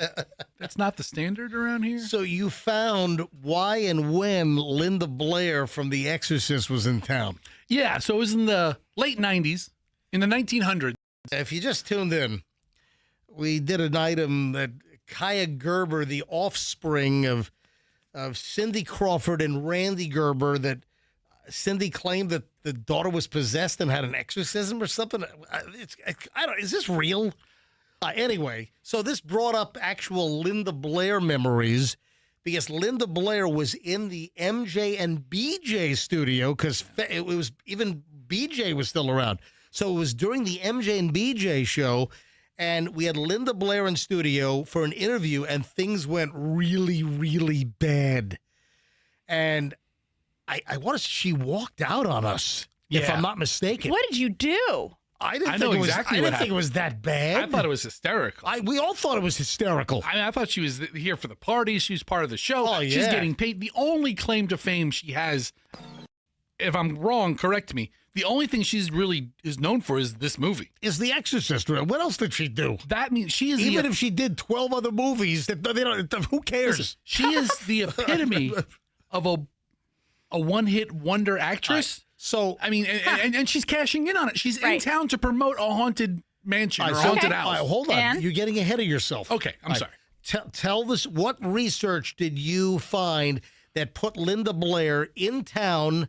When, where, why? She was in our studio to promote the event. What did you discover? In the 1900s, Linda Blair came to Tampa to promote in 1999. It was September of 1999. She came to Tampa to help promote or launch the opening of like this really elaborate haunted house in Ybor City. In Ybor City, that's right. And I remember the building's probably long gone by now, but it was a very intricate, big deal haunted house. And they brought Linda Blair in yes. as like a celebrity, and she did media to promote the big haunted house in Ybor. I don't even remember who put it on, like who sponsored it or whether it was charitable. So they bring Linda Blair in. Of course, we were the top morning show in town, and they brought Linda Blair into our studio, and we thought we had the whole thing figured out. We thought that she would laugh. We thought she'd play along. And the exact opposite happened. She did not. Oh. It went to hell in a handbasket. Linda Blair's coming in like on Thursday, right? Because grand opening is like that night or the next day, and she's promoting, building it up. And MJ calls me Wednesday night. He goes, hey. That's how the conversation starts. Hey, I remember this. Go to the supermarket and pick up a couple of cans of split pea soup. Oh, no. And I hadn't seen The Exorcist Michelle, how yet. do you not know this? I don't remember this. Oh, these were your law school days, probably. So I'm going to the store. I'm like, what are we going to do with split pea soup? He's like, you're going to jam your mouth full of it, and you're going to start talking in tongues. And when I point to you, you're going to spit it all over the studio. And I'm like, okay, that sounds like a great idea. So I go and I buy a can of split pea soup, and all they had is like ham and split pea, like split pea with ham, right? Campbell's. But the ham was important. Do you remember? The ham was important, right? We invite her in. We talk to her. MJ and BJ talk to her for 10 minutes or whatever, and back and forth, and then we bring in me, and I'm. It's time for Fester to become possessed. And I just launched this split pea soup all over that back microphone where the guests were. Because the deal is that in The Exorcist, Linda Blair was spitting up what looked like green, thick globs of pea soup. Like projectile. I remember that scene. Were you able to emulate that, the projectile? Because I didn't dilute it with water or anything. It was just chunky, pasty, condensed split pea soup with ham from Campbell's. And good. Good. That's what Campbell soups are. Good. We thought it was so funny. I mean, we were so ahead of our time. There was no video of this back then. Nothing like that, right? Poor Linda Blair got so mad. She was She so did? livid. What'd she say or do? Just, what the hell? You guys are so... Because she was trying to distance herself from The Exorcist. The only reason why they brought you into town to promote the haunted house was because of The Exorcist. And then she got madder. Yeah. That, because she saw the can. Yeah. And it was split pea with ham. Oh, she's a vegan, apparently. She was like oh my gosh, Fester. It was in her hair. It was on her face. It was, maybe a little bit got into her mouth. I mean, because we're both kind of... Because we had to share a microphone. We only had like 3 mic positions in that studio. That was before the remodel. Right. Yeah, it was the old studio. It was the old studio before we had the actual remodel. So, MJ and DJ were right there, Mike. It was the old Power Pig pink countertops and everything. And then there was that third corner mic that kind of was directly opposite where MJ was. Yep. Right? Because he used to talk into the wall. And I just launched it right at her. Oh, she was so pissed. She fled the studio. Stormed out. She called us a disgrace. I mean, she said you're the most most awful interview I've ever done. Yeah. I mean, she was right. Linda Blair was right about everything. We apologize. We tried to apologize at the time. Like, Linda, did you? We're kidding. We're sorry. I think she got on the next flight out of town. It didn't go well. Did you ever try to send her flowers or like a gift basket as an apology or anything? Fessy, why don't you reach out and let's see if we can make amends. How old is she now? She's got to be 75. Linda Blair, bring it up. She's got to be 75 years old. She is 67. 67 years old. Oh. She was born January 22nd, 1959, 2 days before my birthday. You know what? We got to make amends. Like part of a 12-step program? Is that what it is? Yeah, somewhere we have to make amends. We ought to make amends. I mean, she was like a big animal rights activist, and she was against eating meat. And Fester's spitting up pork chunks on her in the studio. Yeah, so bad. So bad. You know what? I feel bad. Do you really, though? I wonder if she's still a vegan. Maybe we'll invite her to Burn's Steakhouse or something. Looking at a picture of her now, she seems lovely. Yeah. I mean, love to get back in touch with her. Why don't you reach out and see if we can make amends? You know what? I really felt bad about that. Okay, we didn't feel that bad, but we don't want her to think we're total jerks either. Right. But she said we were like the worst interview she's ever done in the history of her career. What do you think you're doing? I hate you guys. I don't know. Hey, I feel bad here. How do you pronounce Hayden? Is it Pantieri? I always thought it was Hayden Pantier. She died. News broke last night that Hayden Pantier, star of Nashville and Heroes, is gone at the age of 36. This is a big actress. I mean, she's been famous for a while. Yeah, but she's put out a lot of stuff. I know her from something else, and I can't remember. I don't think it was Nashville or Heroes. What else do I know her from? I think one of the first movies she was in the Scream movies was a Scream movie. One of them. But Nashville, I think, that was a long running, a couple of seasons on NBC. Yeah. We just talked about her, I think, not too long ago. Yeah, why? With something else. Yeah. I can't remember now because as I pull her up, I'm like, I remember reading this article about her and trying to give you some information quickly about where she came from because I think she was she was on a soap opera. Does she have a history of depression or something? And so I mean, I guess the speculation is that she might have taken her own life. Something self-inflicted. Yeah.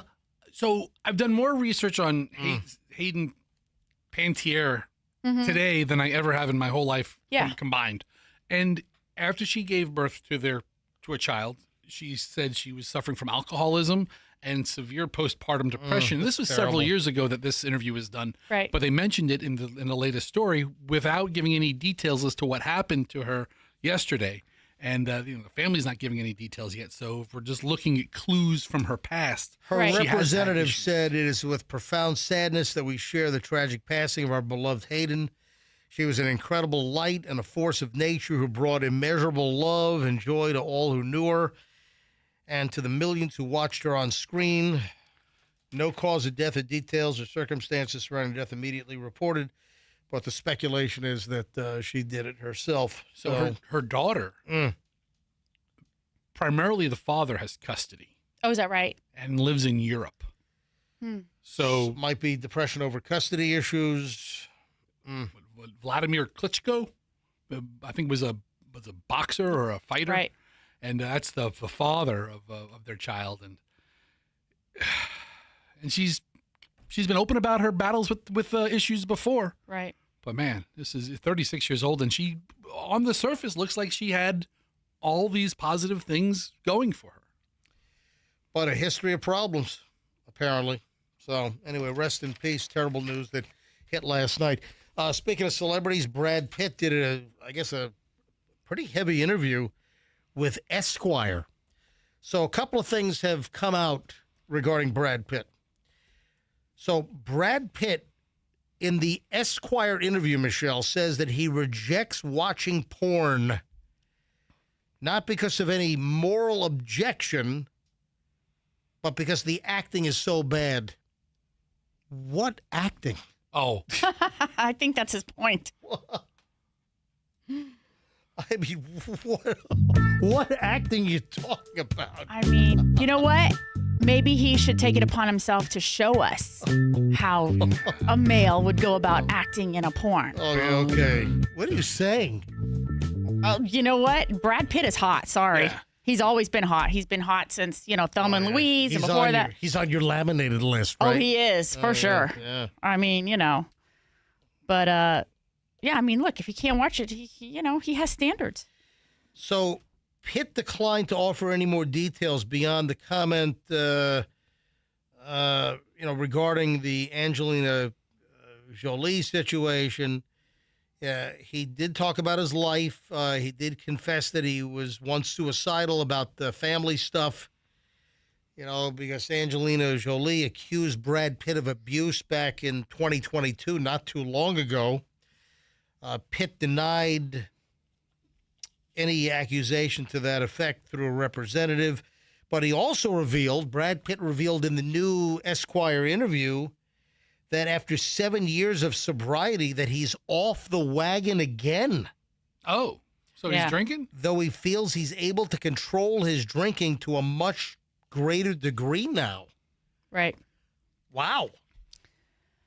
He thinks he can, so, Okay. And he's gonna star in the upcoming Once Upon a Time in Hollywood spin-off movie. Yeah. The Adventures of Cliff Booth. Well, don't you want to know how Cliff Booth got to where he was that night, and then maybe what happens after the fact? I don't know which direction they're headed with it, but did Quentin Tarantino, did he do this, or did Quentin spin this off to an associate? Oh, I don't know. Can you look that up? I don't know if Quentin Tarantino, of course, Once Upon a Time in Hollywood is a tremendous movie. Yeah. That movie is just fantastic. If you have not seen Once Upon a Time in Hollywood, you've got to see the movie. Yeah, it's written by Quentin. It's written, but I don't think Quentin directed it. David Fincher's going to direct it, or maybe did. I guess if it's already done. So I'm looking forward to this because Once Upon a Time in Hollywood was so good. Brad Pitt was so good. Was it Leonardo DiCaprio in that, or was it Matt Damon? Who was it then? I forget. I don't know. What are you saying? They're both so beautiful. They're both so beautiful. Yeah. Yeah, bring up IMDb for Once Upon a Time in Hollywood. I feel like an idiot that I forgot which one it was. Yeah, bring up the cast. Leonardo DiCaprio. Yeah, Leonardo. That was my first one. Margot Robbie, Luke Perry. Yeah, it was what a great movie. That's right. Leonardo DiCaprio. What am I thinking? What are you thinking? Yeah. Matt Damon. We've got a super speeder in Florida. Guess why he was speeding? Had to go to the bathroom. He's trying to get to the exactly, but he was trying to get to a Buc-ee's bathroom. They're like the cleanest on the interstate. Apparently that's the deal. This happened over in Brevard County. A guy told the deputy that he was trying to go to Buc-ee's as he was driving 117 miles an hour in a 70, apparently, on I-95 northbound, and he was trying to make it to the Buc-ee's 60 miles away. He was trying to drive 60 miles to use the Buc-ee's bathroom. Well, Fester just said they're the cleanest ones in town. You know what? I got to go, but I'm going to hold it for 60 more miles. I mean, but he's nowhere near a Buc-ee's. And I will say, even if you had to go, Buc-ee's is like the worst place because it's such a big parking lot. It's so hard to find a spot. They're usually pretty busy. Okay. Especially during daytime hours. I don't know how they are like 2 a.m. Well, Michelle, when you went to Jacksonville, you stopped at Buc-ee's, right? I had no problem. Was it jammed? It was jammed, but, you know. Did you fill up at Buc-ee's? No. With one of their 110 gas pumps? I don't think so. Listen, not that it's a problem, but it's a longer ordeal. If you had to go, if you were on pins and needles, had to go. Yeah. That's not the place to go. Everything just takes a little bit longer. You would compromise the cleanliness, the hygienic, surroundings to use the restroom instead of like wait and get to Buc-ee's. Again, it depends on how bad you have to go. The Brevard County Sheriff Wayne Ivey said a deputy was conducting traffic enforcement on I-95 North. Car flew by him at 117 miles an hour. The deputy said the driver, Omar Solomon, abruptly changed lanes and tailgated other vehicles when he initiated a pursuit. He eventually performed the traffic stop on Solomon. When the deputy asked Solomon why he was speeding, he said that he was trying to make it to a Buc-ee's bathroom. The bathrooms at Buc-ee's are exceptionally clean. However, you should probably be a little closer than 60 miles from your restroom destination when using it as an excuse for speeding, said Sheriff Ivey. Charged with reckless driving and dangerous excessive speed. You know what Buc-ee's needs? They need Buc-ee's bidets. Well, what? Yes, they do. Buc-ee's bidets. Clean bathrooms. Then they would rival the Japanese bathrooms. They got them in Japan? Every toilet there. Gives you a little squirt. Oh, every toilet, even in the worst place, they've got the Toto or whatever. They've got the toilet seats that they massage, they heat, they squirt water up your thing. Okay, first of all, you can play a little noise so nobody can hear anything that's happening in your stall while you're in there. And then you have a couple of different options: the heated seat, the temperature, the water, the temperature of the water, and also the pressure. The water pressure can be. Okay, because I'd pick everything. I'd pick ice cold every time. Ice cold, full volume. But I was just thinking the Buc-ee bidets would keep everything clean. Everything. Well, I think a bidet in general keeps everything clean. I mean, but like their advertising be like, clean bathrooms, clean beavers. A beaver with a beaver because Bucky Beaver. It's the beavers. Yeah, Bucky the Beaver. A bidet for the beaver. Keep the beaver clean at Buc-ee's. Yes, the Bucky Beavers. All right. So speaking of cars, we had another one of these like street takeovers, and there was one while we were on vacation. There was a biggie. So the latest now is Saturday morning early. So Friday night into Saturday morning, 16 people were arrested. And a lot more were issued citations. Florida Highway Patrol shut down a coordinated street takeover. According to FHP, this happened a little after midnight, about 12:30 in the morning. Troopers responded to a gathering of vehicles and saw a significant number of cars and pedestrians in a parking lot on East Columbus Drive in some kind of complex. They were drifting, performing donuts, burnouts, blocking access to the complex. Well, they only had one way in and out, so the cops were able to block the whole thing. And, because a lot of times these street takeover folks or these reckless drivers, they flee, and you can't get a lot of them. Maybe you get one or two or whatever. But in this case, the FHP were able to block them into the parking lot, and there was only one way in and out. So they didn't have a good escape route. So 16 people arrested, more actual citations handed out. So this was early Saturday. And remember, we had the really nasty one.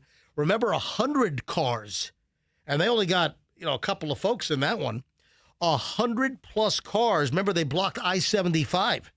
And that was a big street takeover. That was while we were on vacation. That was like August 1st or something, early in the month. Massive, huge takeover. This was about 1:30 in the morning on August 1st.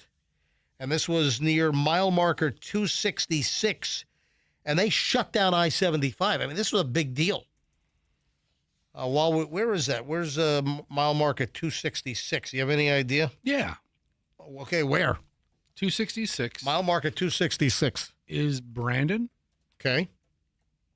How do you know that? No. Yes. Because I know 274 is where 275 and I-75 meet. All right, so in the area there. Yeah. All right. So 274 is 275. That's how I know. Hey, did you hear the QVC host and the wig demo while we were on vacation? No. Oh, you didn't hear this? Oh, yes. Blowout? The blow. Oh, yeah. Yes. Oh, my God. This is classic. So this is QVC. Hey, Andrew, where's this audio? I don't see it up on the board here. Where's my audio? So the QVC host was like demoing wigs. Oh, I got it. Here it is.